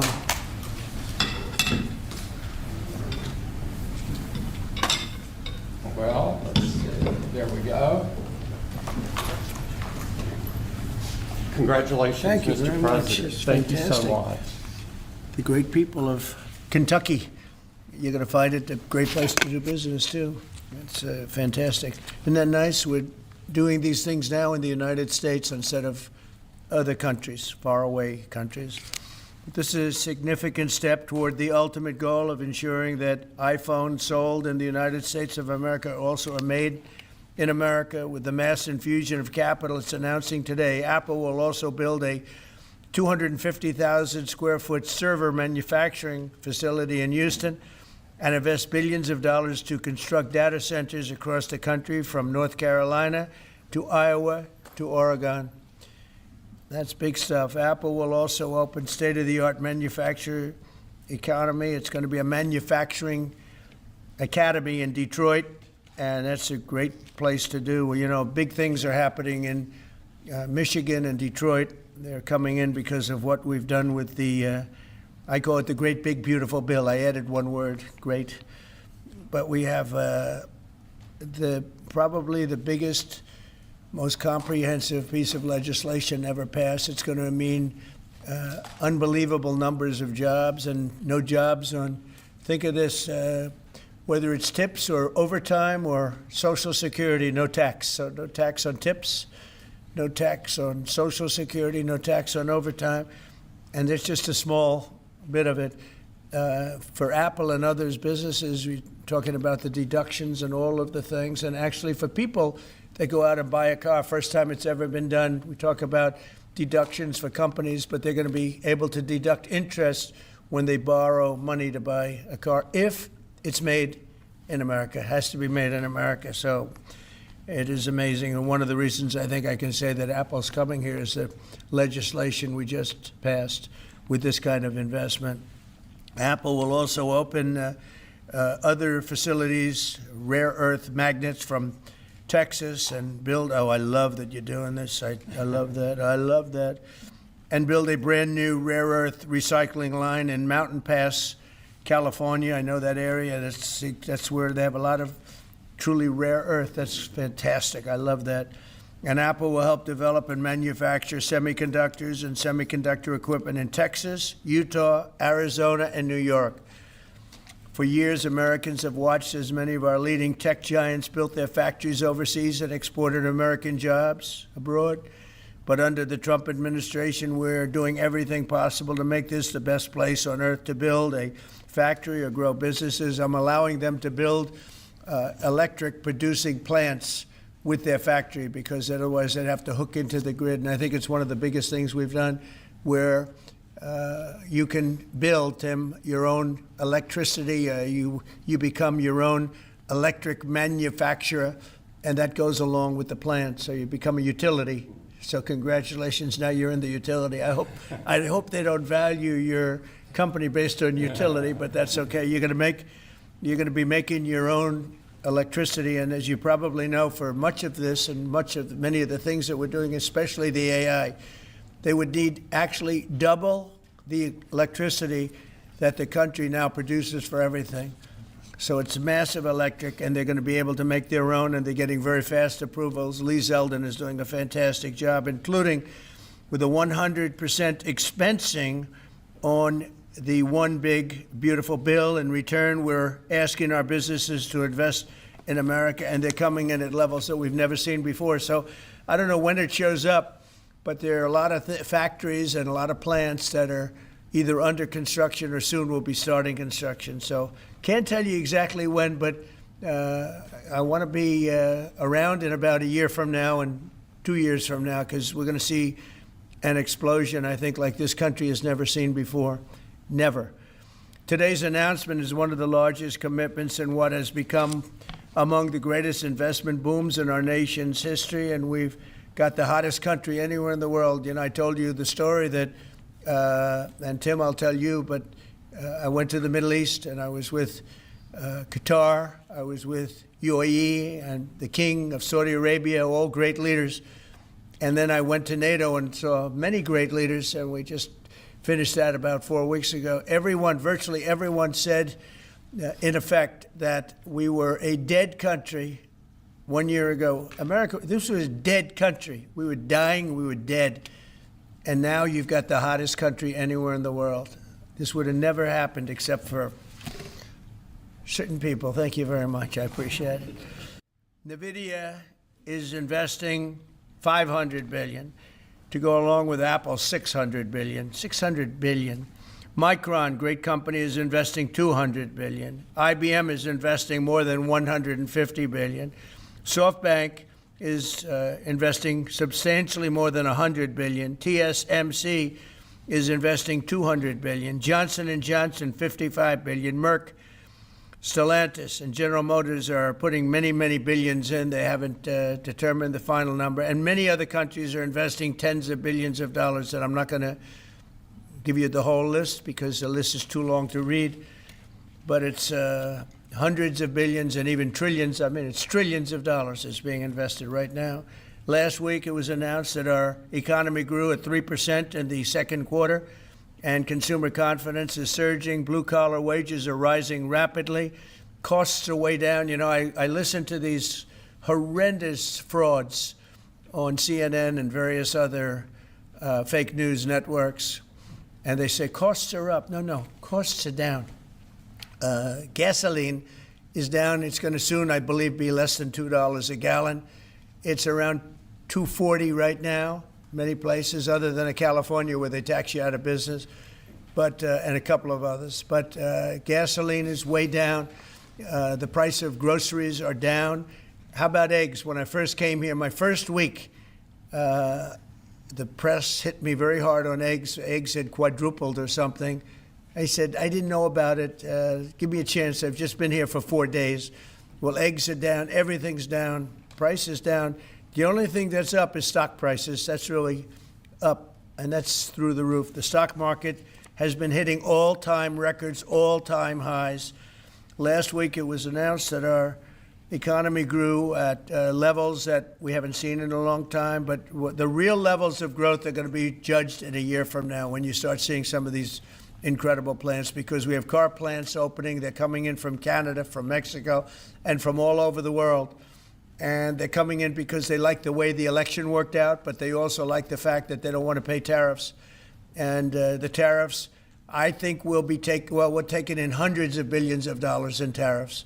I won't be so specific other than to say, because we don't even know what the final number is. We just made a deal, as you know, with the EU where they're paying hundreds of billions of dollars. Japan paying hundreds of billions of dollars, and numerous other countries paying hundreds of billions of dollars. And we're not even completed there. And as you know, they found $25 billion 3 weeks ago. They said, we have a surplus of $25 billion. And they said, where did this come from? I said, check the tariffs. And they checked. They said, you're right, that's where it came from. And we've really just started. This is just in its infancy. So we have a great country. We have a country that is going to be very rich. It's a country that we're very proud of, but it's going to be very rich. And it's companies like Apple, they're coming home. They're all coming home. And we want them to come home. They have to come home. We're going to treat them really well. We're going to be putting a very large tariff on chips and semiconductors. But the good news for companies like Apple is if you're building in the United States or have committed to build, without question committed to build in the United States, there will be no charge. In other words, we're not going to be charging. So a lot of countries, a lot of companies are leaving various other places and they're coming to the United States. So in other words, we'll be putting a tariff on of approximately 100% on chips and semiconductors. But if you're building in the United States of America, there's no charge, even though you're building and you're not producing yet in terms of the big numbers of jobs and all of the things that you're building. If you're building, there will be no charge. So I just want everyone to know that. And I didn't even tell you that inside. We discussed the concept, but I didn't. So it's a big factor. So 100% tariff on all chips and semiconductors coming into the United States. But if you've made a commitment to build, or if you're in the process of building, as many are, there is no tariff. Okay? If for some reason you say you're building and you don't build, then we go back and we add it up, it accumulates, and we charge you at a later date. You have to pay, and that's a guarantee. So that's a big statement, and I think the chip companies are all coming back home. They're all coming back. You know, we started with Intel, and gradually Intel was just taken over the coals. They were taken to the cleaners, frankly, and moved to other places, in particular Taiwan. But I think a lot of those companies are coming back, and they're coming back very rapidly. So that's a big statement. 100% tariff. I want to thank you very much. Tim, would you like to say a few words about your company, please? Good afternoon, everyone. Mr. President, thank you very much for having me here today. You've been a great advocate for American innovation and manufacturing, and I'm grateful for your leadership and your commitment. That's a commitment we share at Apple because American innovation is central to everything we do. Our products are designed here, we're hiring and growing here, and we support 450,000 jobs with thousands of suppliers and partners in all 50 states. Earlier this year, we made our largest ever spending commitment, $500 billion to the U.S. over the next 4 years. That's already yielding results. Earlier this year, we broke ground on a new factory in Houston to make advanced AI servers. And just last month, the very first test unit rolled off that factory's line, proudly made in America. President Trump shared some kind words about that work, but he also asked us to think about what more we could commit to doing. And Mr. President, we took that challenge very seriously. I'm glad to be here with you today, and I'm very proud to say that today we're committing an additional $100 billion to the United States, bringing our total U.S. investment to $600 billion over the next 4 years. As a part of this, we're launching Apple's American Manufacturing Program. It will spur even more production right here in America for critical components used in Apple products all around the world. And we're thrilled to announce that we've already signed new agreements with 10 companies across America to do just that. First, with today's announcements, I'm proud to say that Apple is leading the creation of an end-to-end silicon supply chain right here in America, from design to equipment to wafer production to fabrication to packaging. In Texas, we're working with manufacturers like Texas Instruments, Global Wafers America, and Applied Materials. We're working with Amcor in Arizona and Broadcom and Global Foundries in New York. Thanks to President Trump's vision, and with his help in his first term, we also led the way to bring TSMC to Arizona by committing to be their first and largest customer. Today, they're producing tens of millions of chips for Apple using one of the most advanced process technologies in America today.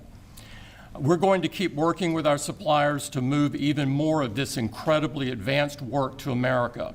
And this year alone, American manufacturers are on track to make 19 billion chips for Apple in 24 factories across 12 different states.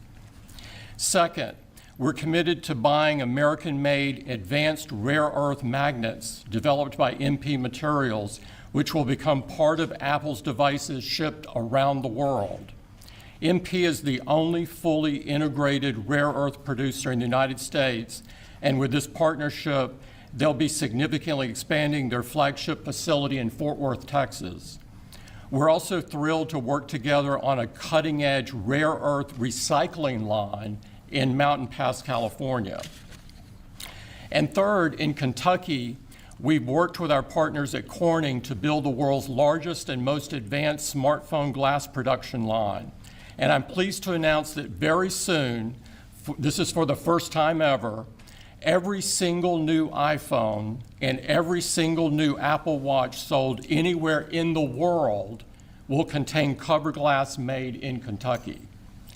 In addition to the American Manufacturing Program, we're also significantly growing our investments in AI, including expanding data center capacity in North Carolina, in Nevada, in Iowa, in Arizona, and Oregon. So we're going to keep making investments right here in America. We're going to keep hiring in America. And we're going to keep building technologies at the heart of our products right here in America, because we're a proud American company and we believe deeply in the promise of this great nation. Thank you all, and thank you, President Trump, for putting American innovation and American jobs front and center. Thank you, sir. Great honor. Thank you. Very much. Thank you. Appreciate it. What a job he's done. What a job. Incredible. I want to thank you very much, and thank you, JD, for helping along. Good job. Really good job. Any questions, please? Mr. President, Yes. you promised on the campaign trail to bring forth a manufacturing renaissance. You just mentioned $17 trillion in your first 7 months or so. Right. Can you talk about how an investment like this, all the other ones that you laid out, will positively impact the millions of Americans that trusted you with their vote? Thank you very much. It changes our country. I mean, our country is a very different country than it was 6 months ago. And people like Tim are coming. We had Micron in yesterday. We had all of the big, great companies that you read about, you don't know about, but you read about. Many of them were making products outside of our country. Foolishly, we lost them. If we had the right person sitting in that seat, that would have never happened 20 and 30 years ago. When you look at the chip business, it would have never left our shores. We had 100% of chips originally, and then we slowly got taken down to nothing. We have the biggest chip companies the both of them, but we have the biggest in the world coming in. They're going to Arizona and beyond. And we're going to have, in a short period of time, we'll be up to almost 50% of the chips from starting in nothing. And that's something. But we have the greatest companies in the world coming into our country, and that means jobs, and it means wealth, and wealth means security for our people. Okay? Brian? Yes, sir. Congratulations on this investment, President Trump. And Thank you. What a great example of putting America first. What does the labor force look like to fill these jobs that you have? Do we have enough skilled American workers to fill these? Well, we do have a lot of workers, and we have a lot of workers that hadn't been looking for work because they were disincentivized, frankly.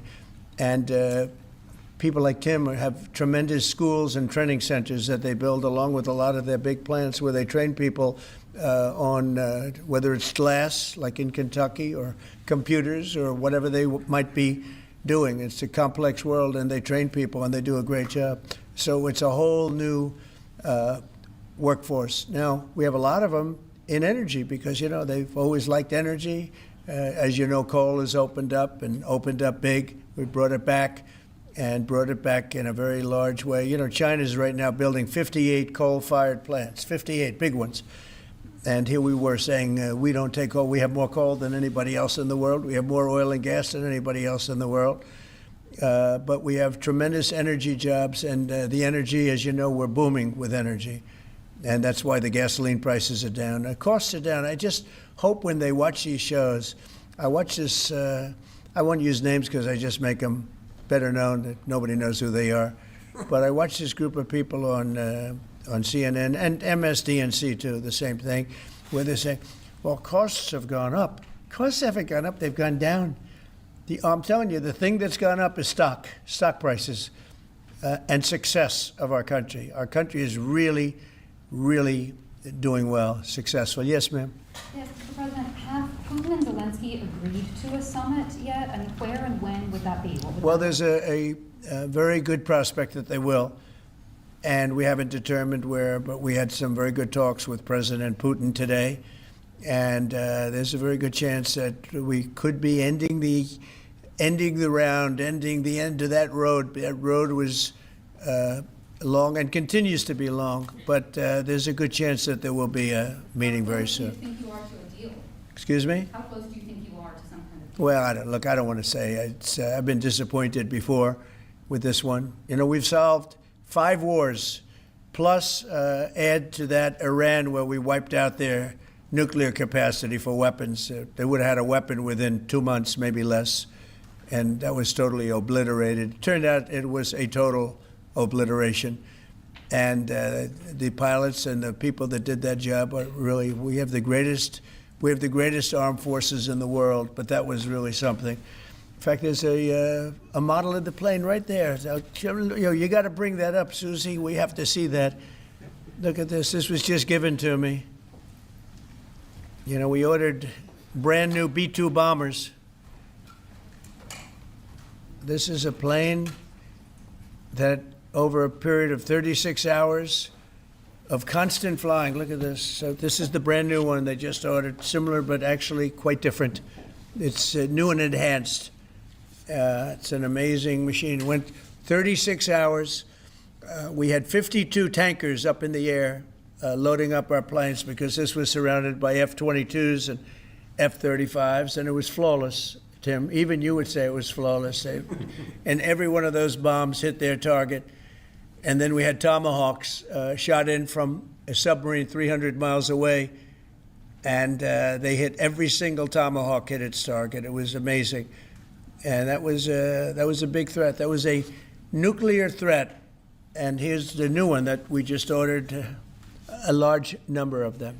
I'll put it up. Mr. President, what was the breakthrough today? Did Vladimir Putin make some kind of concession that he hasn't been willing to make before? I don't call it a breakthrough. I mean, we've been working on this a long time. There are thousands of young people dying, mostly soldiers, but also, you know, missiles being hit into Kiev and other places.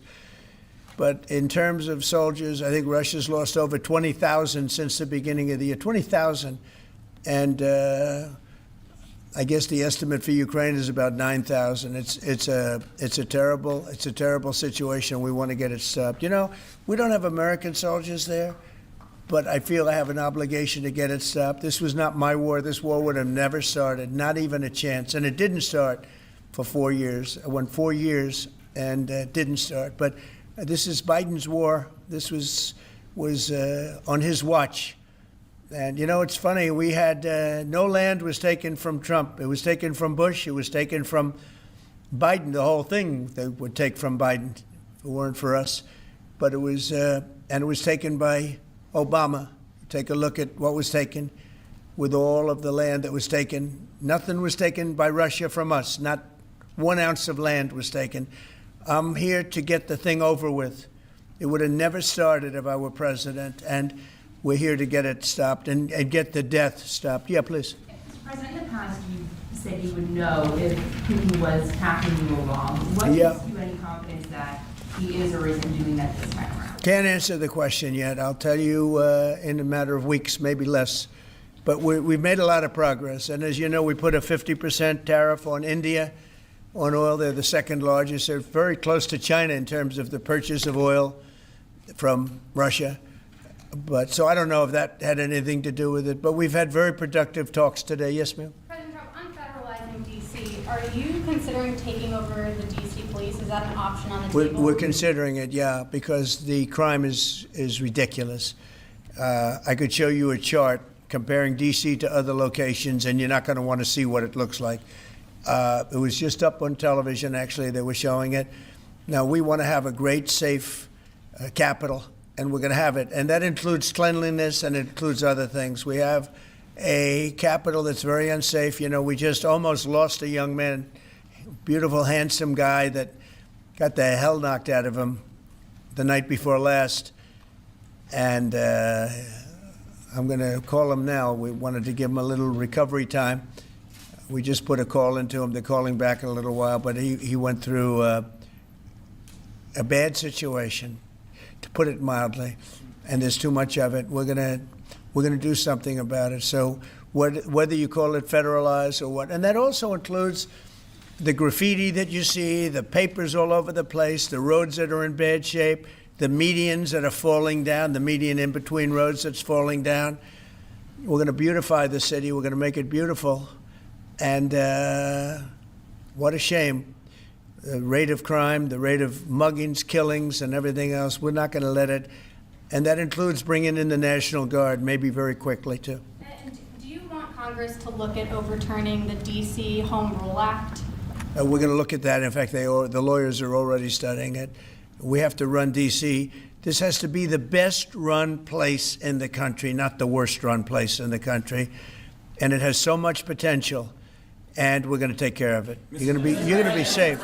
You're going to be safe walking down streets. You're not going to get mugged. Mr. President, if you do reach a deal with Ukraine and Russia, would you drop the additional tariffs on India? Well, we'll determine that later. But right now they're paying a 50% tariff. Okay. Yeah, please. One for Mr. Cook as well. On the yeah, please. Sure. The president wants a made-in-the-USA iPhone. What are the chances that you can actually make that happen? Well, if you look at the bulk of it, we're doing a lot of the semiconductors here. We're doing the glass here. We're doing the Face ID module here. So there's a ton of it. And we're doing these for products sold elsewhere in the world. And so there's a lot of content in there from the United States. But what about the whole thing? We're very proud of it. Can you make the whole thing is here? just the final assembly that you're focused on. And that will be elsewhere for a while. He makes many of the components here, and we've been talking about it, and the whole thing is set up at other places, and it's been there for a long time.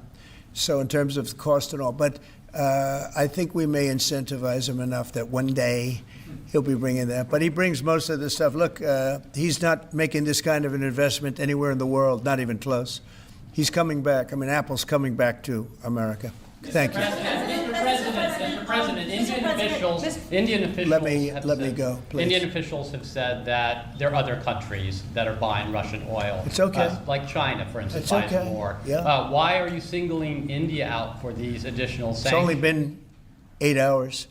So let's see what happens over the next. More secondary sanctions you're going very to see a lot soon. more. So this is a taste of You're what's going to to see a come. lot more. You're Mr. going to see so much You were the secondary sanctions. Yes, ma'am. Sorry, you were the driving force behind Operation Warp Speed, these mRNA vaccines that are the gold standard. Right. Now your health secretary is pulling back all the funding for research. He's saying that the risks outweigh the benefits, which puts him at odds with Research the on entire what? medical community and with you. What is going on Research on what?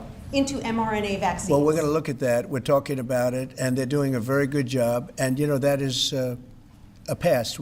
Operation Warp Speed was, whether you're Republican or Democrat, considered one of the most incredible things ever done in this country. The efficiency, the way it was done, the distribution, everything about it has been amazing. But, you know, that was now a long time ago, and we're on to other things. But we are speaking about it. We have meetings about it tomorrow at 12 o'clock, and we'll determine. We're looking for other answers to other problems, to other sicknesses and diseases, and I think we're doing really well. Yes, ma'am, please. Thank you, Mr. President. You said many times that you want to stop wars in the Middle East. Now, Prime Minister Netanyahu is contemplating reoccupying Gaza entirely. Is he defying you, sir, or are you giving him a green light? Well, we have stopped wars in the Middle East by stopping Iran from having a nuclear weapon, and they're you know, they can say they're going to start all over again, but that's a very dangerous thing for them to do, because we'll be back. As soon as they start, we'll be back. And I think they understand that. They're just words. But no, we've stopped a lot of wars in the Middle East. If you think about what we did with Iran, Iran was the perpetrator of hate, a very evil place, and I think it's going to be a lot different in the coming years. Mr. President, on the India penalties, do you have any similar plans to enact more tariffs on China as it relates Could to happen. their purchases? Could happen. Depends on how we do. Could happen. Brian? Brian? I've got an entertainment-based question for you. A few weeks ago, Stephen Colbert announced that he was leaving his show. Howard Stern announced that he and Sirius XM Radio are parting ways.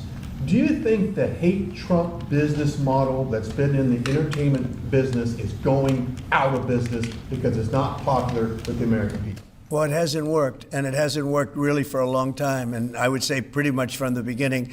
Colbert has no talent. I mean, I could take anybody here, I could go outside in the beautiful streets and pick up a couple of people that do just as well or better. They get higher ratings than he did. He's got no talent. Fallon has no talent. Kimmel has no talent. They're next. They're going to be going. I hear they're going to be going. I don't know, but I would imagine because they get, you know, Colbert has better ratings than Kimmel or Fallon. You know that. Howard Stern, it's a name I haven't heard. I used to do a show, we used to have fun, but I haven't heard that name in a long time. What happened? He got terminated? Yeah, they're going to separate ways because I think what they're offering salary-wise is real low than what he's getting. You know when he went down? Whenever you want. You know when he went down? No, before. When he endorsed Hillary Clinton, he lost his audience. People said, give me a break. He went down when he endorsed Hillary Clinton. Mr. President, Have you talked to Governor Started Cuomo? interviewing Fed candidates yet? Yeah, we've started the interviewing process. Scott and I and Howard, a lot of people, JD, we have some great candidates. It's probably down to 3. He doesn't want the job. He said, do you like this job better? Yes, sir. I mean, he was a candidate, but I don't think he'll take it. I really don't think he'd take it, actually. Are there any candidates from Wall Street, Mr. President? Yeah, essentially we're all from Wall Street, aren't we? You know, when you get right down to it, the term Wall Street. Yeah, please. Yep, you made your tax cuts permanent. You mentioned that the tariffs are bringing in a ton of external revenue. You've opened up markets, the EU, Japan, South Korea, many others, to American goods like we've never seen before. How much growth can we expect in the economy now that this model of yours is sort of beginning to really take off? Well, I think the growth is going to be unprecedented. I think we're going to have growth that's unbelievable. Now, remember, we're building and just starting to build a lot of these incredible plants. We talked about the electric facilities that we're building, the generating plants, electric generating plants are massive. and they're going to be great, and they're going to sell excess electricity into our grid. So we're going to be having much more electricity than we ever had, and those plants are going to be taken care of individually. I know Tim is building one in one of his big factories, but especially for AI because it needs so much electricity. So I appreciate the question very much. I think the growth is going to be unprecedented. Did you have a phone call with Andrew Cuomo? Did you speak to Andrew Cuomo? I haven't. No, I haven't. Mr. President, have you been briefed on what Ghislaine Maxwell told Todd Blanche? No, I haven't. Have you not. don't know whether I don't came know. up in the I know Todd conversation is or a not? very respected person all over the country, all over the world legally, so I don't know. Mr. President. Yeah, please, go ahead. Will the new Fed governor be temporary? We're probably going to go with a temp and then a permanent, I think. Are the two So the temp is going to be named, I'd say, over the next 2-3 days, and then we're going to go permanent. Are the two Kevins the leading contenders for the permanent spot for the chair?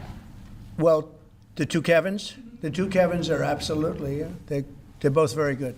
Mr. President. The two Kevins, very good. Mr. President, is Vice President Vance hosting a gathering this evening to talk about how to respond to the Epstein situation? Is he working on what? Is he hosting some kind of gathering of top advisors this evening to talk about how to respond to the Epstein situation? I don't know. I could ask you that question. I don't know of it, but I think here's the man right here. I saw it reported today, and it's completely fake news. We're not meeting to talk about the Epstein situation, and I think the reporter who reported it needs to get better sources. Look, the whole thing is a hoax. It's put out by the Democrats because we've had the most successful 6 months in the history of our country, and that's just a way of trying to divert attention to something that's total bullshit. Okay? Yeah, please. A new Gallup poll says that Elon Musk is the most unpopular public figure in the country right now. I'm wondering, do you miss having him around the White House, or is that poll accurate? I don't know if the poll's accurate. I think he's a good person. I think he had a bad moment, really bad moment, but he's a good person. I believe that. President Trump, are you keeping that 10 to 12 day deadline? China is facing potential secondary sanctions for Yeah. Russian oil. Them having that tariff or sanction rather or not hinges on what going forward? It may happen. I mean, I don't know. I can't tell you yet, but we did it with India. We're doing it probably with a couple of others. One of them could be China, yes. Are you keeping that 10 to 12 day deadline that you had given Russia after today's talks? Yeah, we're pretty much getting close to it right now, but we're having very serious talks right now about getting out of Ukraine, getting it settled, getting it ended. Should have never started, would have never started. If I were president, it would have never started. I want to thank Tim Cook. He's a great, great man, a visionary, a businessman, just about every quality he can have other than athleticism. I don't know about that. I'm looking at him. I'm not 100% sure about you. You're a good athlete. I'll bet you're pretty good.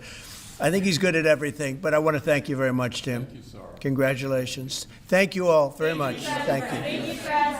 Thanks, guys. Thank you. Story here. Cut it out. Thank you, guys. Thanks, everybody. Thank you, press. Thanks, guys. Let's go. Let's go. Thank you.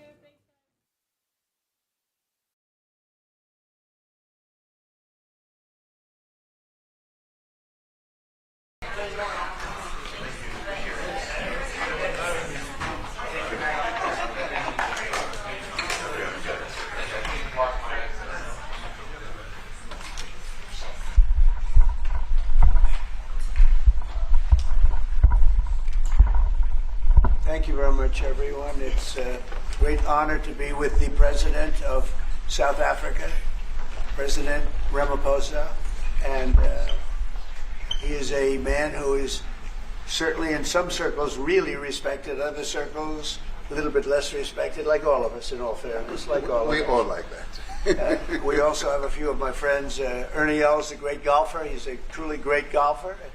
Retief Goosen, who's an other really, we call him really a great golfer too, Ernie, right? You two guys are fantastic. And we could add Gary to the group, Gary Player. What a group of golfers South Africa's had on Yes, there. yes. There must be something in the water, right? It's Yes. something good. These two guys are It's unbelievable. the water set. And Gary's Gary. And David Frost, also another one that I Yes. know is such a great one. Was he as good a putter as they say, David? He's a putter. He's a putting machine, right? But he's another one. So something very good about South Africa and golf is still doing great in South Africa. And they have young players, I hear, coming up that are going to be very good. But it's an honor to have you here, and my friend, it's an honor to have you, one of the greatest businessmen in South Africa and long beyond. Thank you for being here. It's very, very great honor. Appreciate it.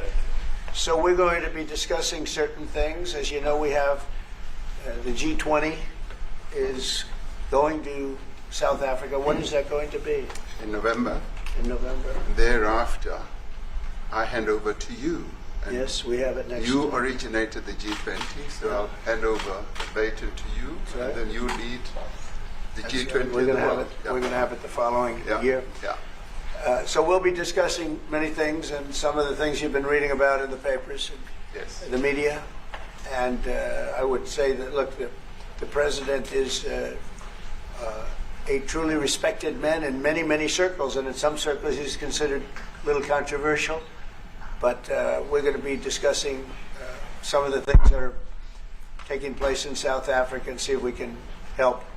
And we want to help. And we've had a long relationship with South Africa.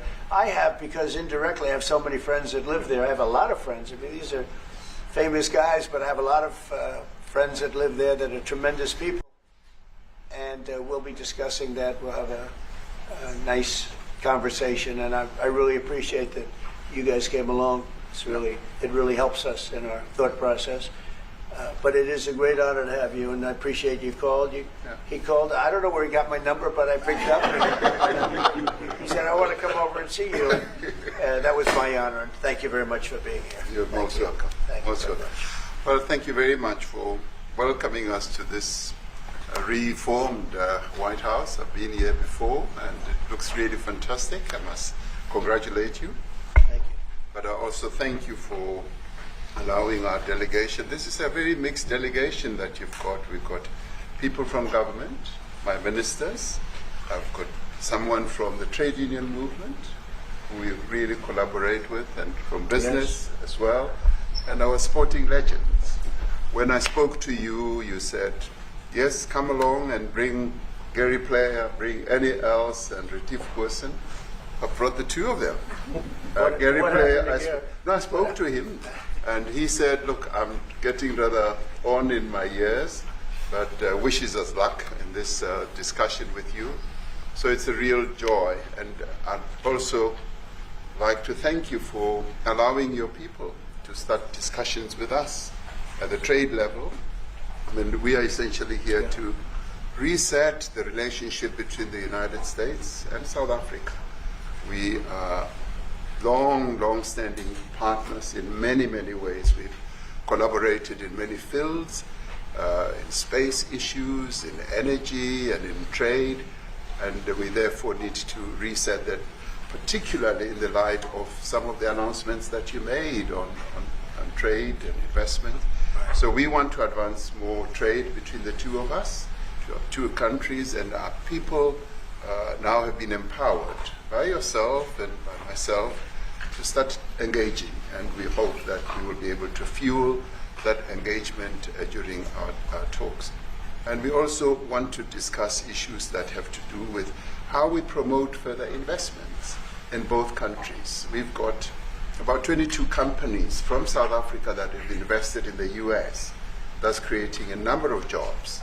And similarly, you've got almost 600 companies that have invested in South Africa, and some of them have been in South Africa for more than 100 years. That's true. So our links are really long-lasting, and we would like to recalibrate those relations between our two countries and discuss a whole range of issues, geopolitical, the work that you're doing to bring peace around the world, in Ukraine and in the Middle East.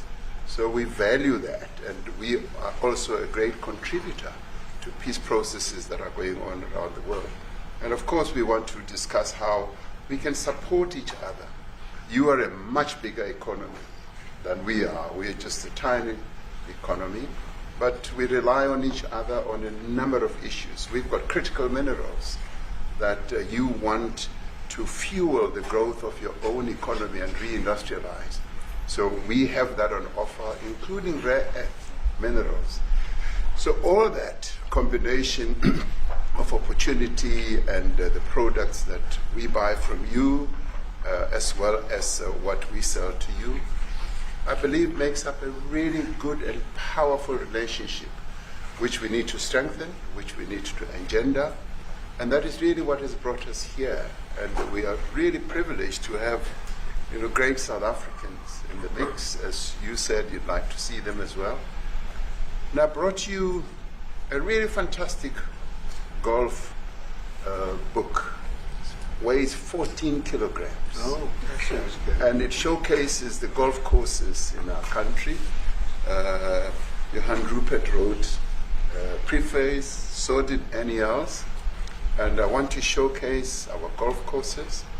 You might remember when I spoke to you and we spoke about golf, you said I should start practicing. And I've started practicing, President, so I'm ready.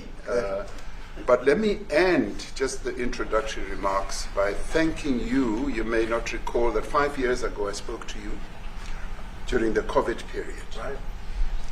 And it was at a time when the whole world was going through a really cathartic moment. Right. And we asked for assistance, and you were able to assist us with respirators,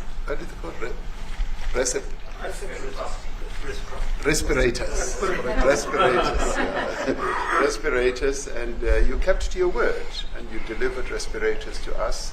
We didn't have as many in our country, and it really helped to help us deal with COVID. So I'm here also to say thank you and to thank the people of America for having helped us during a really difficult time. Being the small economy that we are, we needed help from around the world. And you were there to provide that. So thank you very much. I remember the call. Yeah. We sent 150 respirators. We became the respirator king. We started making them. Nobody had them. We had very few of them. That's right. But they were very helpful. But we sent 150, and I appreciated the letter. You wrote me a letter. And that's right. Yeah. I appreciate that very much. Thank you very much for that. It really touched my heart after I spoke to you and you delivered. It's a great honor. Thank you very much indeed. Yeah. Any questions, please? Mr. President, you welcome white Afrikaner refugees here. Can you explain to Americans why it's appropriate to welcome white Afrikaners here when other refugees like Afghans, Venezuelans, Haitians have all had their protective status revoked? Well, this is a group, NBC, that is truly fake news. They ask a lot of questions in a very pointed way. They're not questions, they're statements. We've had tremendous complaints about Africa, about other countries too, from people. They say there's a lot of bad things going on in Africa, and that's what we're going to be discussing today. When you say we don't take others, all you have to do is take a look at the southern border. We let 21 million people come through our border, totally unchecked, totally unvetted. They came from all over the world. In many cases, they're criminals. They come from prisons. They come from mental institutions. They come from street gangs. They're drug dealers. So don't say that we didn't take them. We're trying to get them out as fast as we can. And we're doing record business on that. And we just won a big case where we're allowed to send back hundreds of criminals to Venezuela. Just won that today in the Supreme Court. I'm happy to hear. But we do have a lot of people are very concerned with regard to South Africa, and that's really the purpose of the meeting, and we'll see how that turns out. But we have many people that feel they're being persecuted, and they're coming to the United States. So we take from many locations if we feel there's persecution or genocide going on. And we had a lot of people. I must tell you, Mr. President, we have had a tremendous number of people, especially since they've seen this. Generally, they're white farmers, and they're fleeing South Africa, and it's a very sad thing to see. But I hope we can have an explanation of that, because I know you don't want that. It's a kind of a different meeting. Normally we have meetings, we talk about trade, and we'll be talking about trade and other things. But that certainly will be a subject that comes up. Yeah. Yes, please. Yeah, Brian? Thank you very much. I'd like to get your thoughts on Letitia James. Director Polte, according to him, Letitia James says that the alleged mortgage fraud was simply a mistake. I want to get your thoughts on that. She put down that her father was her husband in order, and this is very similar to, I guess, the false attacks they had on you. Well, I don't know what it is currently, but Letitia James, who's the Attorney General of New York State, it seemed, I'm not involved in that at all. I know that it's being handled by various groups, I guess, but it's major fraud,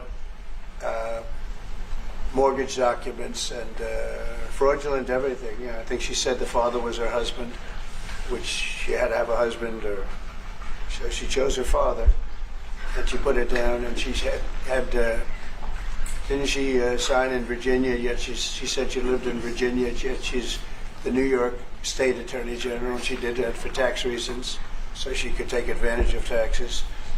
And she had the wrong number of units. She had a much different number, which wouldn't have allowed her to qualify and scam the government. So I don't know. I think she's very bad for New York, but I really don't know too much about it, but I appreciate the question. Yes, sir. Thank you very much. Yes. Mr. President, what's another thing for you to be convinced that there's no genocide?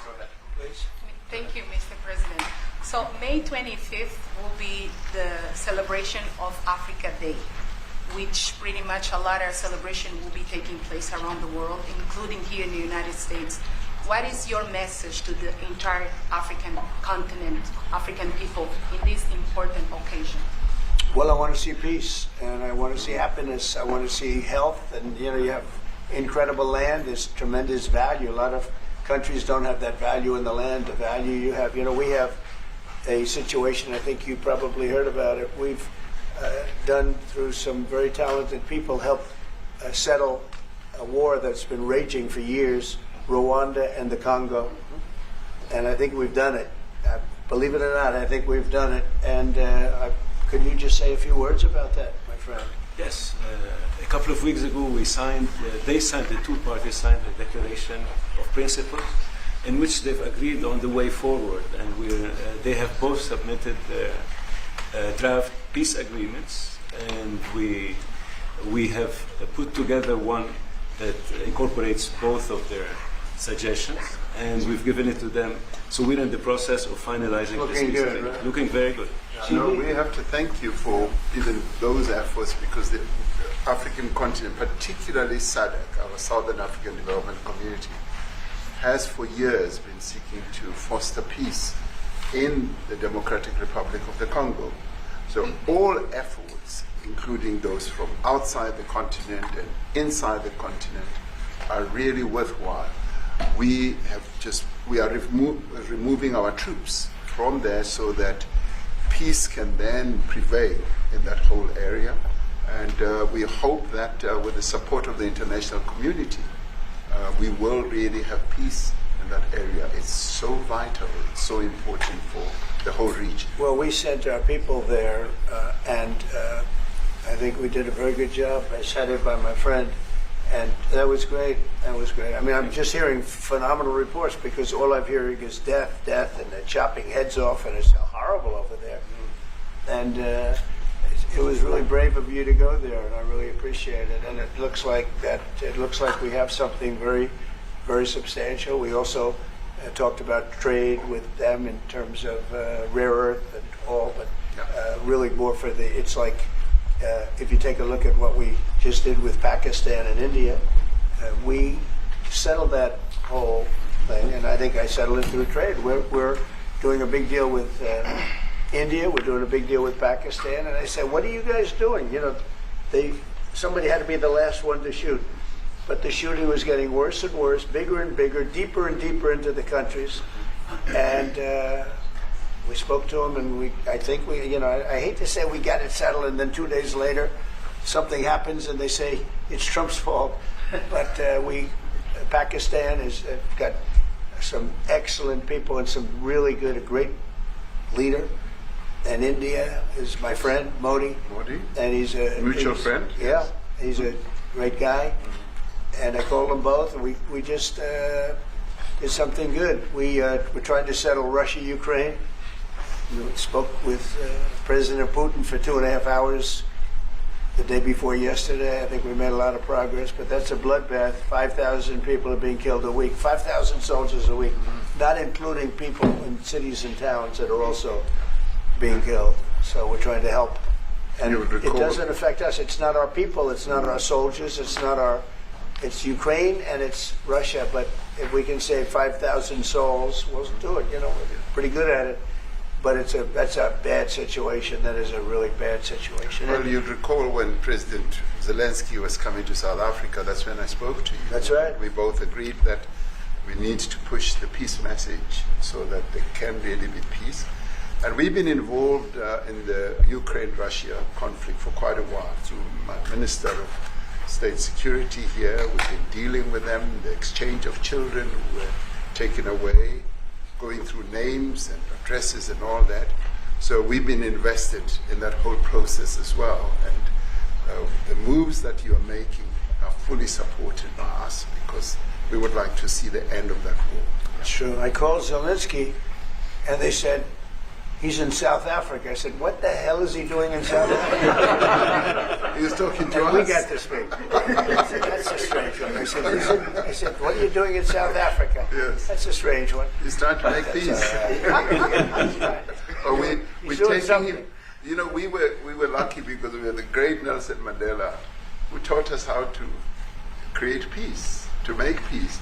So we were imparting some of those lessons to him, some of those learnings, and I specifically mentioned to him that this is how Nelson Mandela taught us that when you want to have a peace in a country, do it on an unconditional basis and sit down and talk. And that's precisely what I'm sure he's going to heed. Well, we're going to see what happens with that one. It's there's a lot of hatred. There's a lot of death. It's a bloodbath. It is.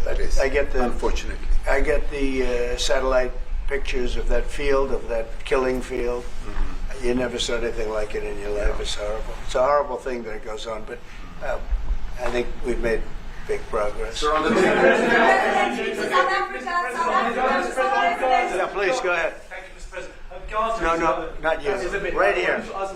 He's from South Africa. Go ahead, please. What are you expecting on the ICJ case? Are you expecting South Africa to drop that? Is that what you're trying to raise? On which case? The ICJ case against Israel, International Criminal Court. I don't expect anything, to be honest. I really don't. I don't know. It's they've got a case. There's a lot of anger there, tremendous anger.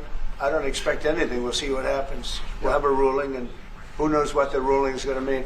Yeah. On that subject of Gaza, Mr. President, are you going to be speaking to Prime Minister Netanyahu about Israel's renewed offensive there? There's been a lot of concern from European countries. The Pope has expressed concern. Are you going to be asking Prime Minister Netanyahu to tone down the offensive in Gaza, to let more aid in? Was that a question or a statement? It's a question. This guy's, you never change. Mr. President, decide what will it take for you to be convinced that there's no white genocide in South Africa? Well, I can answer that for the President. It's for him. I'd rather have him answer. Yeah, I'd rather answer. It will be. Our President will respond to you. Yeah, Thank you, Mr. President. It will take President Trump listening to the voices of South Africans, some of whom are his good friends, like those who are here. When we have talks between us on around a quiet table, it will take President Trump to listen to them. I'm not going to be repeating what I've been saying. I would say if there was Afrikaner farmer genocide, I can bet you these three gentlemen would not be here, including my Minister of Agriculture. He would not be with me. So it will take him, President Trump, listening to their stories, to their perspective. That is the answer to your question. But, Mr. President, I must say that we have, wait. We have thousands of stories talking about it. Sure. And we have documentaries, we have news stories. And that. Is Natalie here, somebody here to turn that? I could show you a couple of things. And it has to be responded to. Yeah, sure. Let me see the articles, please, if you would. And turn the lights down. Turn the lights down. And just put this on, it's right behind you, Johan. There's nothing this parliament can do. With or without you, people are going to occupy land. We require no permission from you, from the president, from no one. We don't care. We can do whatever you want to do. Who are you to tell us whether we can occupy land or not? We are going to occupy land. Yes. South African occupy land. That's who we are. Honorable member, can withdraw my membership from this useless parliament. Yes, honorable member. Must never be scared to kill. A revolution demands that at some point there must be killing, because the killing is part of a revolutionary act. Shoot to kill. Yamaza. Kill the poor, the farmer.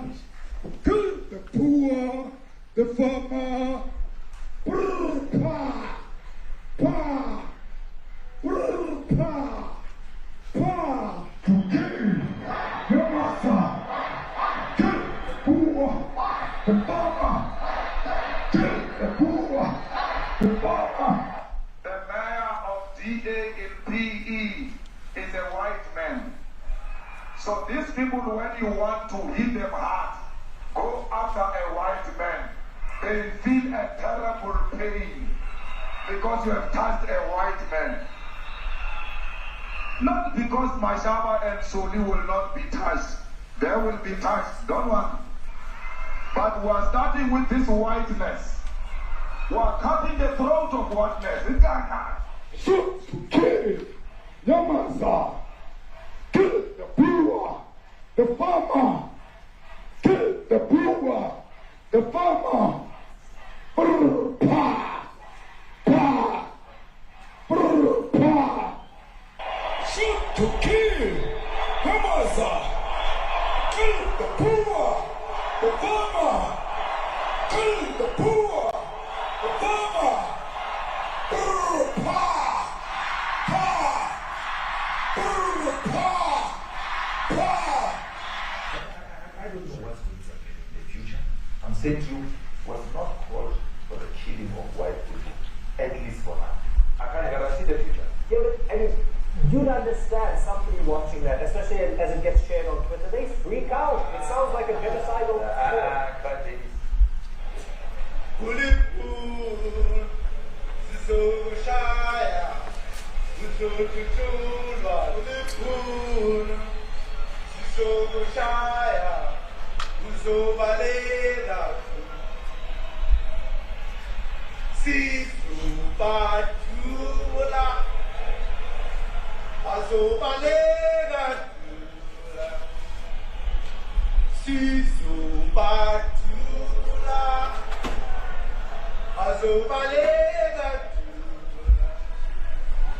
Who will expropriate land without compensation, whether they like it or not. If they object, they can seek refuge in America. Now this is very bad. These are burial sites right here. Burial sites. Over 1,000 of white farmers, and those cars are lined up to pay love on a Sunday morning. Each one of those white things you see is a cross, and there's approximately 1,000 of them. They're all white farmers, the family of white farmers. And those cars aren't driving, they're stopped there to pay respects to their family member who's killed. And it's a terrible sight. I've never seen anything like it. Both sides of the road you have crosses.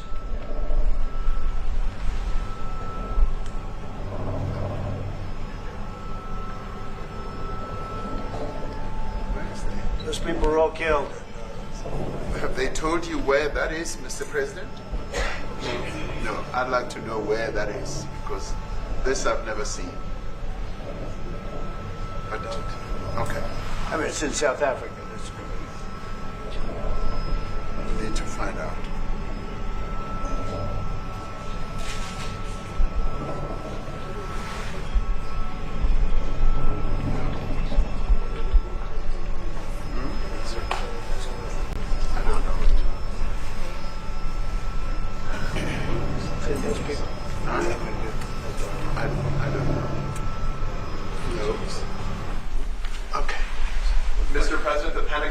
president would be accepting a Qatari jet to be used as Air Force One. Perhaps What are you talking about? Can we have a South African question, please? Mr. President, The Pentagon's going first. What does this have to do with the Qatari jet? They're giving the United States Air Force a jet, okay? And it's a great thing. We're talking about a lot of other things. It's NBC trying to get off the subject of what you just saw. You are a real, you're a terrible reporter. Number one, you don't have what it takes to be a reporter. You're not smart enough. But for you to go into a subject about a jet that was given to the United States Air Force, which is a very nice thing. They also gave $5.1 trillion worth of investment in addition to the jet.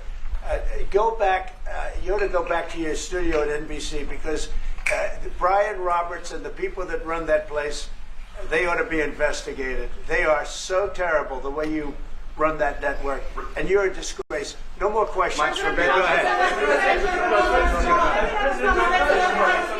Go ahead, talk about that. Please, may we have a South African His name is question, Peter Mr. President something. He's Trump? a terrible If they're reporter. committing genocide, why invite them to the White House? I'll be quiet. Sure, that's my question now. Let's go. Thank you so much, President Trump. Annika Larson from ENCA in South Africa. Thank you very much Thank for you very hosting much. us. What would you like President Ramaphosa to do about the situation that we've just seen on the screen? I don't know. Look, these are articles over the last few days. Death of people. Death. Death. Death. Horrible death. Death. I don't know. But you know that there Pick are black anyone. people who are White dying South the most. Africans are fleeing because of the violence and racist laws. And this is all. I mean, I'll give these to you. So when you say what would I like to do, I don't know what to do. Look at this. White South African couple say that they were attacked violently. President Trump, when will you go and see for yourself if it is? Well, I could do that. Look, here's burial sites all over the place. These are all white farmers that are being buried. President Trump. And he asks about a jet that was given. My first question You is ought to about be Africa. ashamed. We're not interested in the You know, jet. you are so bad. You're such a bad reporter. If they're committing genocide, why invite them? Sir, if they are committing genocide, why invite the South Africans to the White House? May I finish, please, President Trump? President Trump, This is one after another. This family was wiped out. I'm just looking. Can we get a report President from President Ramaphosa, can you give us your Ramaphosa? reaction to those videos, Mr. President Trump, could you? Well, I think the videos are so. more than white people? No. When you look at the videos, I mean, how does it get worse? And these are people that are officials, and they're saying that kill the white farmer and take their land. That's what it is. And I have other friends in South Africa. I have people that left. One in particular that says you can't go there. He said they want to take your land. They take your land and they kill you. It's okay, and they say it's okay to do. Now we're going to talk about it. We're going to. But this is a tremendous look. This is a story recent. These are all people that recently got killed. Yeah. And I don't know how it can get any worse. These are okay. And you know, the men that you saw, the people that you saw in that movie, those are officials. Those are people that were in office. They had one march. They had a dance in your parliament, whatever you may call it, legislature. But let me clarify that. Yeah. Let me clarify that, because what you saw, the speeches that were being made, one, that is not government policy. We have a multi-party democracy in South Africa that allows people to express themselves, political parties to adhere to various policies, and in many cases, or in some cases, those policies do not go along with government policy. Our government policy is completely against what he was saying, even in the parliament. And they're a small minority party, which is allowed to exist in terms of our constitution. But you do allow them to take land. No. You do allow them to take land. Nobody can take land. And then when land. they take the land, they kill the white farmer. And when they kill the white farmer, nothing happens to them. No, there is nothing happens to them. There is criminality in our country. People who do get killed, unfortunately, through criminal activity, are not only white people. Majority of them are black people. And we have now The been farmers aren't utilized- black. The farmers are not black. We are I don't say now- that's good or bad, but the farmers are not black. And the people that are being killed in large numbers, and you saw all those grave sites, and those are people that loved ones going, I guess on a Sunday morning, they told me, to pay respect to their loved ones that were killed. Their heads chopped off. They died violently.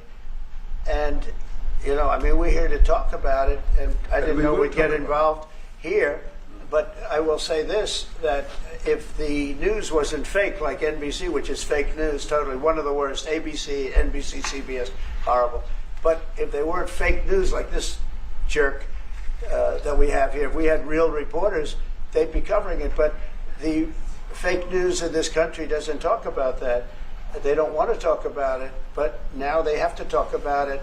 But they won't. This won't even be a subject. They'll have him talking about why did a country give a free, think of this, why did a country give an airplane to the United States Air Force? Okay, the United States, not to me, to the United States Air Force, so they could help us out, because we need an Air Force One until that's Air Force One, it's being built. 2 of them being built. But Boeing's a little bit late, unfortunately. So why did they give us a plane to the United States Air Force? That's what that idiot talks about after viewing a thing where thousands of people are dead. I'm sorry, I don't have a plane to give you. I wish you did. I take it. I would take it. If your country offered the United States Air Force a plane, I would take it. Okay. But coming back to this issue, which I really would like us to talk about, and talk about it very calmly. We were taught by Nelson Mandela that whenever there are problems, people need to sit down around a table and talk about them. Well, there are problems. And this is precisely what we would also like to talk about, including, of course, trade matters, investment matters. So the issues that concern you as the United States. Those are all recent. Those are all deaths. Yeah, in many ways, I mean, one should say you are a partner of South Africa, and you are raising concerns, and these are concerns that we are willing to talk to you about. Let me just add quickly, you know, the criminality that we are experiencing in our country needs quite a lot of technological capability. And in one of our areas in South Africa, we're using US technology, which is able to, in many ways, identify where shootings are happening and all that. And I'd like to talk about that, because there is support that we can get from you as the United States to help us deal with all these acts of criminality. And that is what I believe partnership is all about. And we are here as a partner so that we can help each other whenever there are challenges. So I'd like us to discuss it, and of course outside of the media, so that we sit down and have a really good discussion that will lead to good outcomes. Are there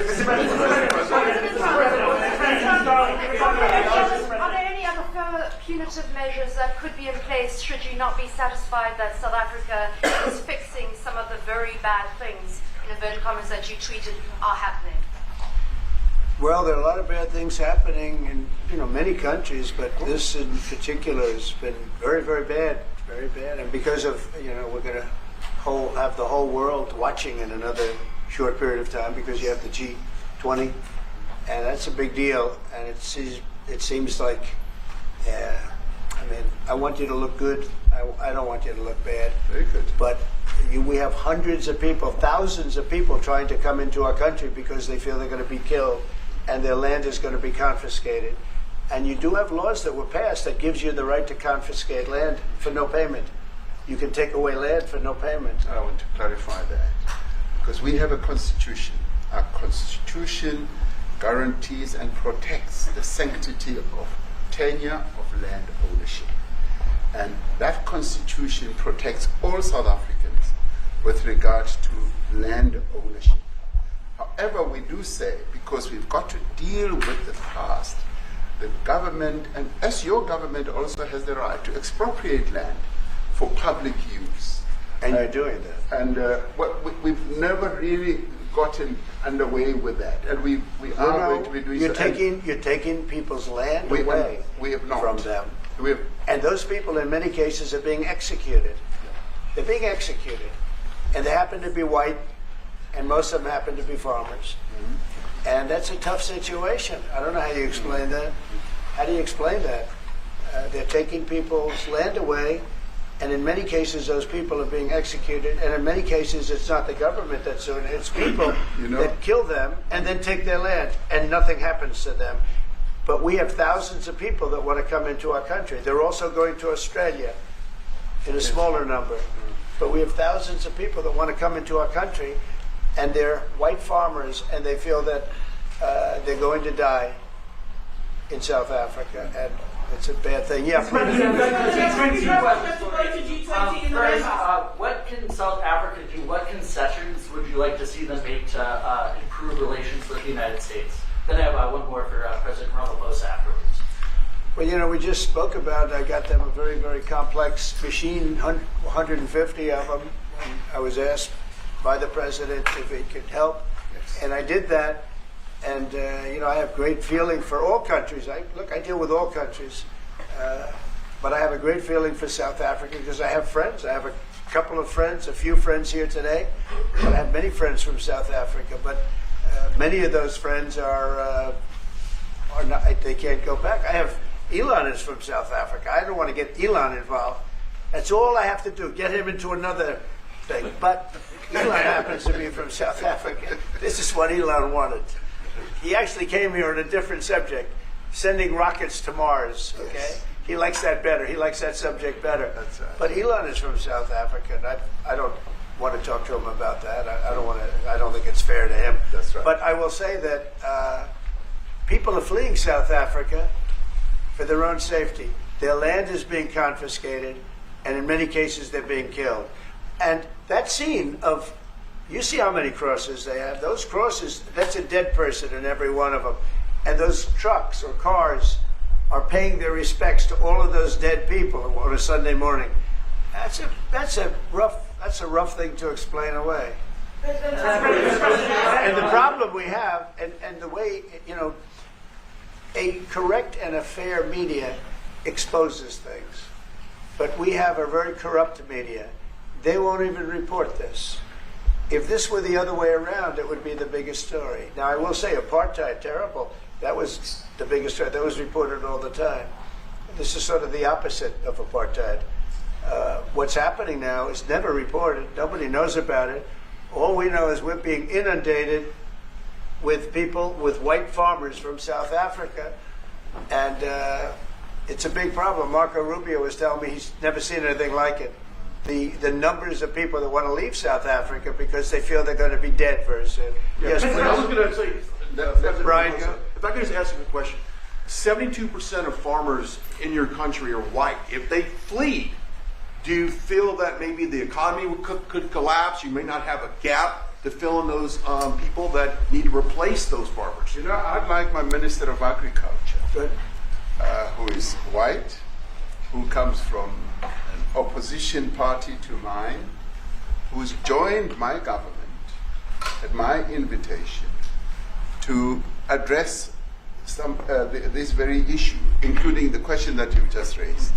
John? Thank you very much, Mr. President. Yeah. And Mr. President, thank you for welcoming us to the White House. I would say we have a rural safety problem in South Africa, and I don't think anyone wants to candy coat that. And it requires a lot of effort to get on top of it. It's going to require more policing resources. It's going to require a different strategy to be able to deal with it. But certainly the majority of South Africa's commercial and smallholder farmers really do want to stay in South Africa and make it work. And I've just come from the largest agricultural show in the Southern Hemisphere with organized agriculture and farmers, and the majority of them want to stay.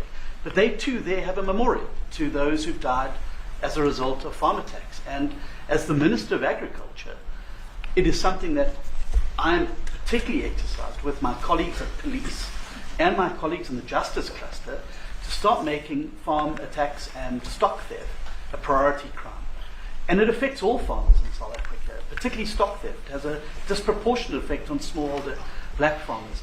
I also want to just say this, that the two individuals that are in that video that you've seen are both leaders of opposition minority parties in South Africa. Mkhonto Wesizwe under Mr. Zuma and the economic freedom fighters under Mr. Malema.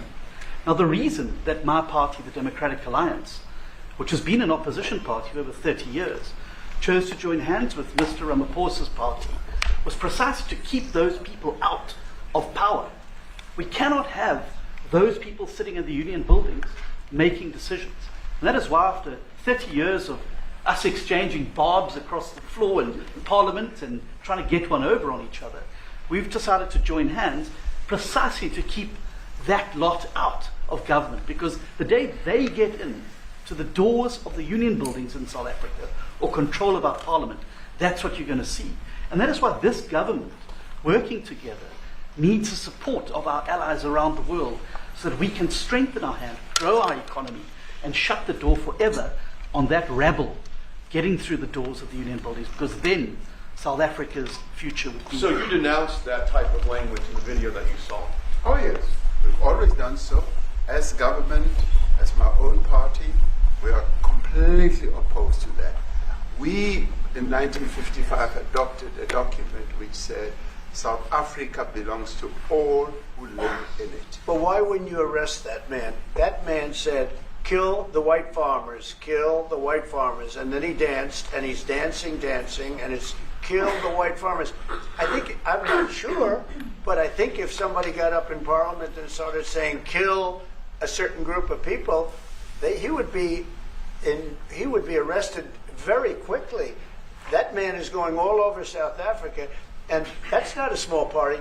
That was a stadium that holds 100,000 people, and I hardly saw an empty seat. That's a lot of people. That's a lot of representation. And those crosses, we have dead white people, dead white farmers, mostly. And you take a look at Australia, they're being inundated, and we're being inundated with people that want to get out. And their farm is valueless. It's valueless. And they just want to get out with their life. And this is a very serious situation. And if we had a real news or real press or media, we don't have that because they won't talk about this because they're all guys like that idiot. But if we had a real press, it would be exposed. And you know, the beauty of exposing it is it's like a cleansing action. When it gets exposed, it'll get fixed. That's when it'll get fixed. But people don't talk about it. And I'll tell you who's talking about the thousands of people that are fleeing South Africa right now. We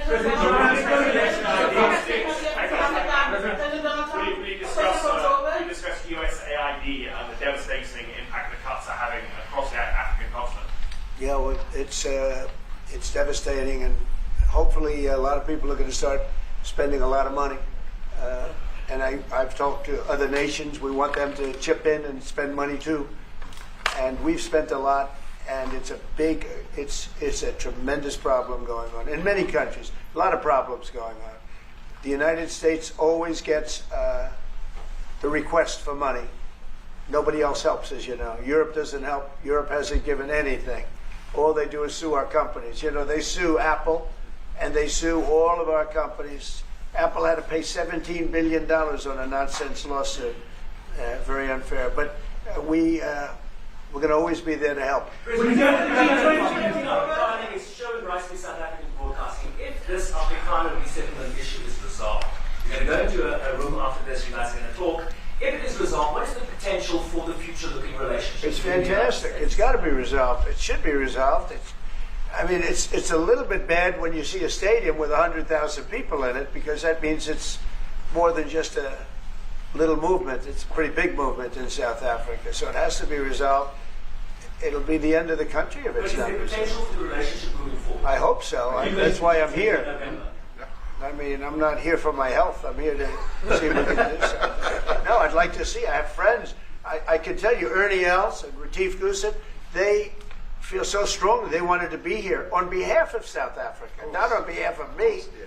And, they said, can we be here for this? Because they love the country. Ernie, do you guys want to say a couple of words or anything? I hate to put you in this. This is tougher than sinking a 3-footer. Which they have, and they've sank many 3-footers. Thank you, Mr. President. And thanks for the honor of being here. We've known each other a long time. We have spoken. You know, we're proud South Africans. I still have my South African passport. You know, we travel with this passport, you know, and I got my visa here. So, you know, but we want to see things get better in our home country. And that's the bottom line. It's been 35 years since the transition. President Ramaphosa was right in the middle of the transition time in 1990 and before that. So it's been 35 years of ANC government. And I know there's a lot of anger, you know, through the transition. There was also a lot of stuff happening in the apartheid days. You know, we grew up in the apartheid era. But I don't think two wrongs makes a right. You know, President Mandela, when he came out of prison for all that time, didn't come out with hatred, you know, and really unified our nation through sport. You know, we won the Rugby World Cup in '95. 4 times. We won the African Nations Cup, soccer. You know, we won some majors as golfers and so forth. So what I'm trying to say is, you know, this has been a long time coming. That's why we really wanted to meet you, meet the administration, and see our way forward, because we still want to see our country flourish. You know, we've got some great things going on. Business is getting involved with government. Farmers are getting involved in local municipalities, trying to rebuild some of the infrastructure that's been decaying for a long time. So there's a lot of coexistence going on and help from a lot of areas. But I feel we need the US to push this thing through. We've got a great ally if we can have the US. It's always been an ally of South Africa for a very long time. Even in the days of the war, you know, up in Angola, you know, you guys helped us. So very important for us to have your support and you know, get the change we need. Where did you do that well? He might have done that even better than he plays golf, which is almost impossible. Johan, please. Sorry, Mr. President, if you had to wind all of those tapes properly, you will see I'm the biggest target of that rabble-rouser. Number one for over 10 years, Mr. Malema. In fact, the first time I met him, he was in the youth league with that gentleman, and look how he's changed. Right. We have too many deaths, but it's across the board. It's not only white farmers, it's across the board. And we need technological help. We need Starlink at every little police station. We need drones. I actually got drones donated for the peace parks to stop elephant and rhino poaching. And his predecessor stopped the importation because he said the United States would spy on us. I mean, US basics, the ridicule. So if you can help us. Remember, sir, you and I lived in New York in the 70s. We never thought New York could be what it became. 2 commissioners, a tough mayor. We need your help to stop this awful killing. But it's across the board. Ernie is right now building a house in George. I'm building 3 cottages for my grandchildren on a farm outside Graaff-Reinet. I often go to bed without locking the door. And we have a serious problem with illegal aliens who stream across the border. And if you really look at our statistics, a lot of these murders, firstly it's unemployment and illegal aliens. And then I met Vice President Watts many years ago at Charlie Rose show. My wife loved the book. And she reminded me this morning that you emphasized the devastation that occurs when big companies leave towns and cities, and there's a culture of dependency that develops. I remember you discussing it. Now that's our problem. If we don't get our economy to grow, the culture of dependency and the lawlessness will increase. I've again been against apartheid all my life, and I'm their number one target. Please just Google my name and Malema. You'll see it, sir. Yeah. He marched on the But farm. the crime is bad. The crime is terrible, sir, but Mr. Steenhuisen won't admit to it, but he runs the Western Cape, where I live. And the biggest murder rate is in the Cape Flats. Gangs. We've got gang warfare. Like your M33 or whatever, these guys. We've got the equivalents there. But we need your help, sir. And we need Elon technology. Well, one of the real areas of support is really in investments. We've got to grow our economy, because through growing the economy, we're then able to create more jobs. Because crime really thrives where there is inequality and unemployment. And that is one of the reasons that has brought us here, to improve our investment relations, our trade relations, so that we can preserve the number of jobs that your companies have created in South Africa. By virtue of what we export to you, we are able to create up to 500,000 jobs in the auto industry, in the agricultural industry, and a number of other industries, mining, where we export things to you. And we also know that as South African companies invest here, you are also able to create jobs. So it's a mutually beneficial relationship. So our main real reason for being here is to foster trade and investment, so that we are able to grow our economy with your support, and so that we are also able to address all these societal problems, because criminality thrives when people are unemployed, when they have no other hope to eke out a living. So that is what we need to resolve. And your support, your partnership with us, is what is really going to give us a strong capability to move forward. Mr. President, excuse me, do you have anything to say? I mean, I don't want to leave you out. You know, the guy won 3 or 4 majors. 3 or 4? No, only 2. 2. That's a lot. By the way, 2's a lot. A lot of tournaments you won too. You have anything to say? Yeah, thank you, Mr. President. President Ramaphosa. I grew up in an area in South Africa that is a farmland area, Polokwane.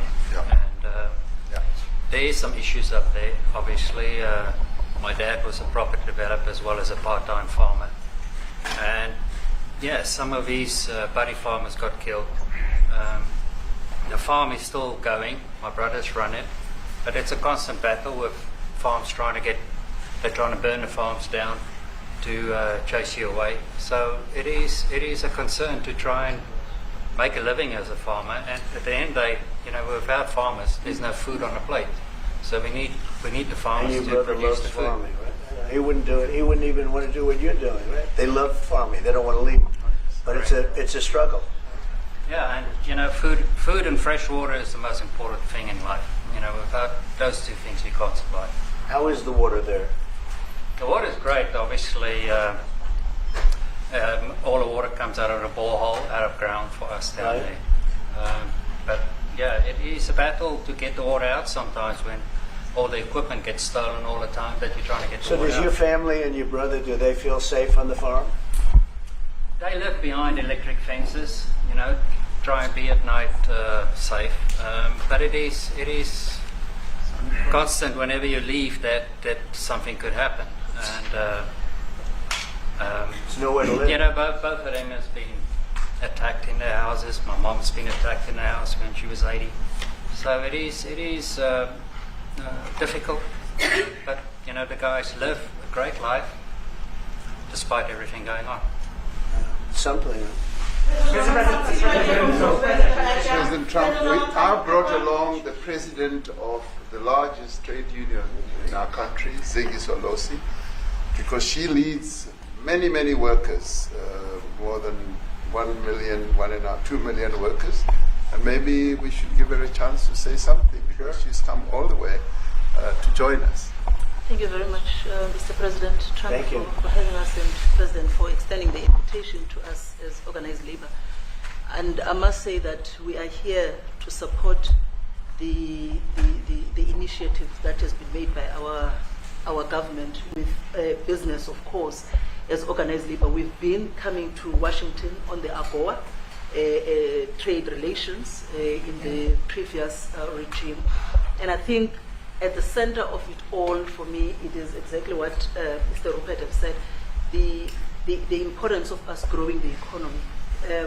We have always emphasized when we were here and kept on coming and negotiating on AGOA that the 600 US companies that are based in South Africa, as you said, President Ramaphosa, 500,000 jobs will be wiped out. We need more foreign direct investment in our country. We are not just talking about those that will lose employment, but we are talking about over 40% of people that are unemployed, that have no hope of ever finding a job. And we think that, correctly, as they have said, that we need to deal with the issue of porous borders in our country, so that everyone that comes in is documented. We also need to, and I would have thought that the minister would address the issue of land expropriation and how the policy works in South Africa. Recently, President, as you were preparing to come here on the news, in, I think it was in Natal, there was a handover of farms, and white farmers were saying, we are donating the land, but also there is a willing buyer, willing seller in South Africa. So there is no expropriation without compensation, but it is a willing buyer, willing seller. And that white farmer was even saying, President, that the government is even paying more in buying the land than what the land is worth of. And I think those are the realities, President, that we must say that we need to address, of course, but also the importance of agriculture linked to AGOA. People rely on it, and I think, as Retief have said, for survival and living. But lastly, for me, President, is also the issue of the crime statistics.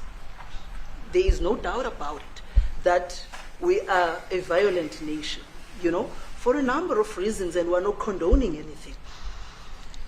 But also, if you go into the rural areas where black majority are, you would see women, elderly, being raped, being killed, being murdered. And these are black elderly women that would be found throat slits, raped multiple times, and all of that.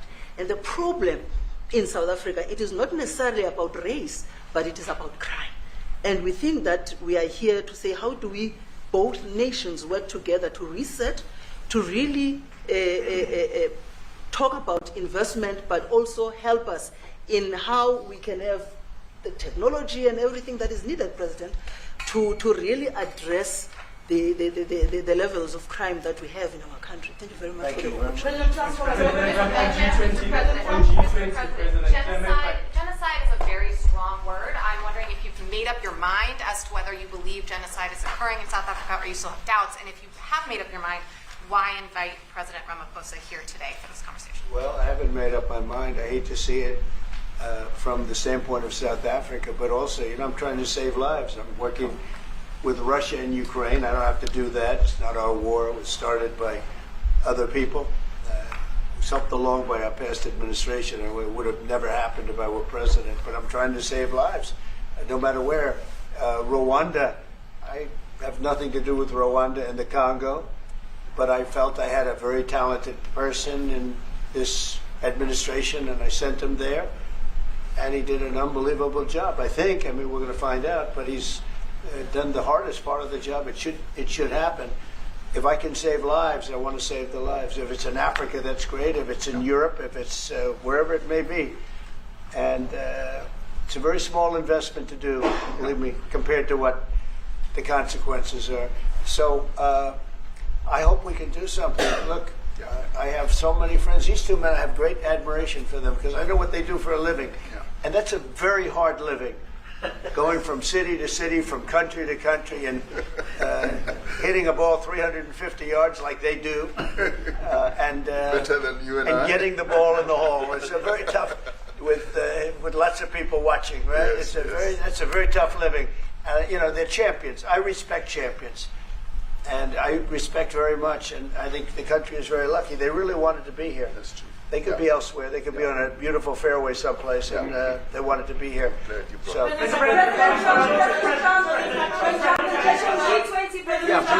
name is Yanda Mhobo from Newsroom Africa in South Africa. How important is it for the United States to be at our G20 summit in November, given the relationship between our two countries? You've just heard what has been said to you just now. Are you coming, and are you preparing to come? So without the United States, the G20, just like the G7, used to be the G8, but brilliantly they threw Russia out. Would have been a lot better if Russia was in. You know, a lot of people would say, oh, that's not it. Because if Russia was in, you probably wouldn't have this war.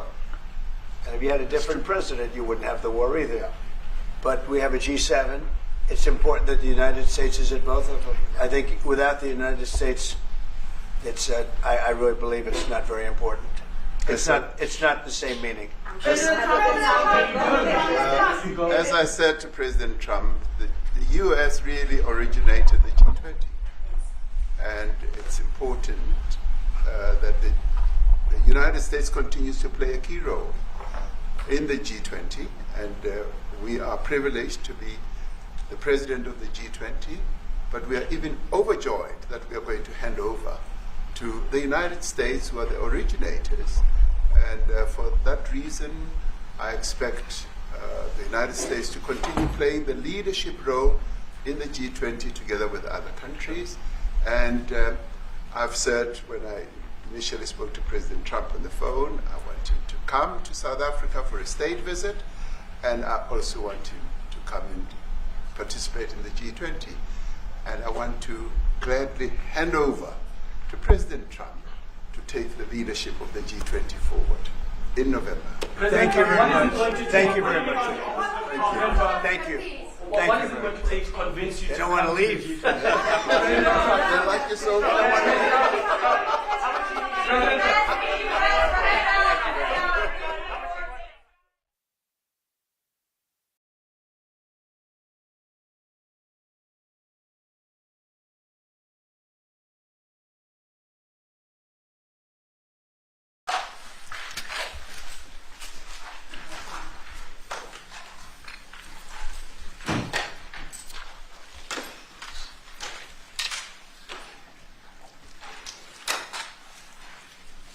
Well, thank you very much. And I'd like to ask Caroline, who's become very famous, big star, and she has a person who's a colleague of hers, a friend of hers, and that she has a lot of respect for, who comes from the area and knows exactly what's happening. Caroline, could I ask you to say a few words? Yes, sir. Here we have Haryana, who is from the continent of Africa. She's been a reporter here in the United States for many years, and she has a story to share with the press, with the media, and with these two fantastic leaders who have joined you today. So, Haryana, please. Why don't you come up here and talk so they can see? That'd be great. Thank you very much. Thank you, Mr. It's a great honor. Thank you, Mr. President. So, as Caroline has mentioned, President, first of all, I want to let you know that I'm the only African reporter accredited here at the White House and cover for the entire continent. So I just arrived from Congo, Democratic Republic of the Congo, yesterday. I went to see firsthand how the people is feeling and the president's message, President Felix Tshisekedi, about this upcoming peace deal. And let me tell you firsthand what I witnessed myself. I spoke with the people on the street. I spoke with youth. They know your name. They know that our president named President Trump is working hard to finally bring peace to the country. I saw hope. They have hope now for a better day in Congo. They see what you're doing as a future better future for Congo. And I had an opportunity to sit down with President Felix Tshisekedi for an interview because I want to understand his mind, what he's thinking, his feeling about everything that your administration is doing. And he told me firsthand that for many years, many American presidents overlooked this conflict. They didn't do nothing. Even myself, I covered President Biden's administration. I pressed many times about this conflict. People are dying in Congo. This country has so much potential, but they need help because this war is destroying the country. They never gave me any answer. And he told me, President Tshisekedi, that you have no idea, he's very thankful for what you're doing, for what your administration is doing. Not only him, the entire Congolese people, they see that finally they will have hope. And President Tshisekedi also mentioned at the end of my interview that when peace finally comes to the Democratic Republic of the Congo, he's thinking to nominate you as a Nobel Prize Peace because he said you deserve, you have been working to bring peace in the world, not only at the Congo, and he's very hopeful to meet you in the future. That's so nice, boy, and that's so beautifully stated. And Caroline said, number one, she did say, and I shouldn't say this because it's politically incorrect, she said, she's beautiful, and you are beautiful. I'm not allowed to say that, that could be the end of my political career, but I'll say it anyway. But you are beautiful, and you're beautiful inside. So I wish I had more reporters like you. You covered Africa for a long time? Yes, for over 10 years. Wow. I covered even your first administration. Yes, I know that. That's great. Well, thank you. That's so nice that you said that. Appreciate it. And I have one more question, Yes. Mr. President. Since we know in July or in the future, both President of Rwanda and the Congo will be coming to the United States. In Africa, President Jean Lorenzo, the president of Angola, he is also the leader of African Union. Good. He worked very hard to bring peace, but unfortunately... Let's get him here. Yes. That's okay? right. Would you invite him for me? Of course. Okay? I know that he works very hard, and he's the head of essentially the union. So the union all over Africa, not the kind of union that we have. This is the union all over Africa, and I'd love to have him, so you'll let him know. Of course, Okay? Mr. President. Thank you very much. Thank you, Good. Mr. Now you go back to where you belong, right? That's great. That was a great job. It's real knowledge and real heart, too. Congratulations. Okay. So we're here today to celebrate a glorious triumph, and that's what it is, for the cause of peace. And this is a long time waiting. The signing of a historic peace agreement between the Democratic Republic of the Congo and the Republic of Rwanda. The conflict has continued, and it's been going on for many, many years. It's been going from, I guess they say 30 years. The Great Lakes region of Africa for a long time, and maybe even a time before that. How is the Great Lakes region? Must be beautiful, right? Beautiful. Beautiful region, but they had a lot of war, right? A lot of fighting, a lot of death. It's displaced countless people and claimed the lives of thousands and thousands. But today, the violence and destruction comes to an end, and the entire region begins a new chapter of hope and opportunity, harmony, prosperity, and peace. That's been a long time waiting. I said, how long has the war been going? And a friend of mine who was very much involved said 30 years, and at least 6 million people were killed during that period of time. It's incredible. And somebody said it's the biggest war on the planet since World War II. So it's a shame, but we're going to bring it to an end. I want to express my gratitude and congratulations to the representatives of the Democratic Republic of the Congo and the Republic of Rwanda, who signed this pivotal agreement a short time ago. They just signed right in front. And let me also thank Secretary of State Marco Rubio, who has worked very hard on this subject, and we've worked on it together, for his outstanding leadership, as well as Senior Advisor for African and Africa Affairs, Mossad Boulos, who's, as you know, spends a lot of his time in Africa, and he's very comfortable there. I said, were you at all uncomfortable with all of the turmoil and all of the killing? And he said, no, I wasn't uncomfortable, and that's what you need. You need somebody that's going to be able to get. So, Mossad, I want to thank you very much for the job you've done. Amazing guy, actually. I also want to thank African Union, Qatar, Togo, for working closely with the United States, and I know Qatar was really working hard, and African Union, we just spoke about that, and I look forward to having them representatives here when we do the official meeting, and that'll be sometime in July, and we look forward to it. And you better be here covering it, okay? We're not going to stand anybody else covering it but you. But this is a tremendous breakthrough. In a few short months, we've now achieved peace between India and Pakistan, Israel and Iran, and the DRC and Rwanda, and a couple of others also. Serbia, they were getting ready to go to war with a group I won't even mention because it didn't happen. We were able to stop it, but I have a friend in Serbia, and they said we're going to go to war again. And I won't mention that it's Kosovo, but it's Kosovo. But they were going to have a big time war, and we stopped it. We stopped it because of trade. They want to trade with the United States. I said we don't trade with people that go to war. And we said that also with, if you take a look at Pakistan and India, it was great. They have two great leaders, and they were able to stop. They were in the midst of a big fight, I guess everybody saw, and it was going to get very bad. And they are nuclear nations, very powerful nuclear nations. In the months and years ahead, my administration will continue to work closely with all of the parties in this deal and ensure the agreements are fully taken care of, and you're going to do what's in the agreement. We'll say you better do what's in that agreement, right? Because if somebody fails to do that, bad things happen. But I have a feeling that after 30 years, I think after 30 years you're all set. I think both of you have said that's enough, right? That's enough. Yeah. That's enough. You've seen it all. So this is a wonderful day. It's a great day. We've had some tremendous success. It's been a great week between just coming back from a very successful trip. NATO's really pulled together. They have. They're going to spend over $1 trillion a year. Nobody expected a thing like that to happen. And we had the war, as you know.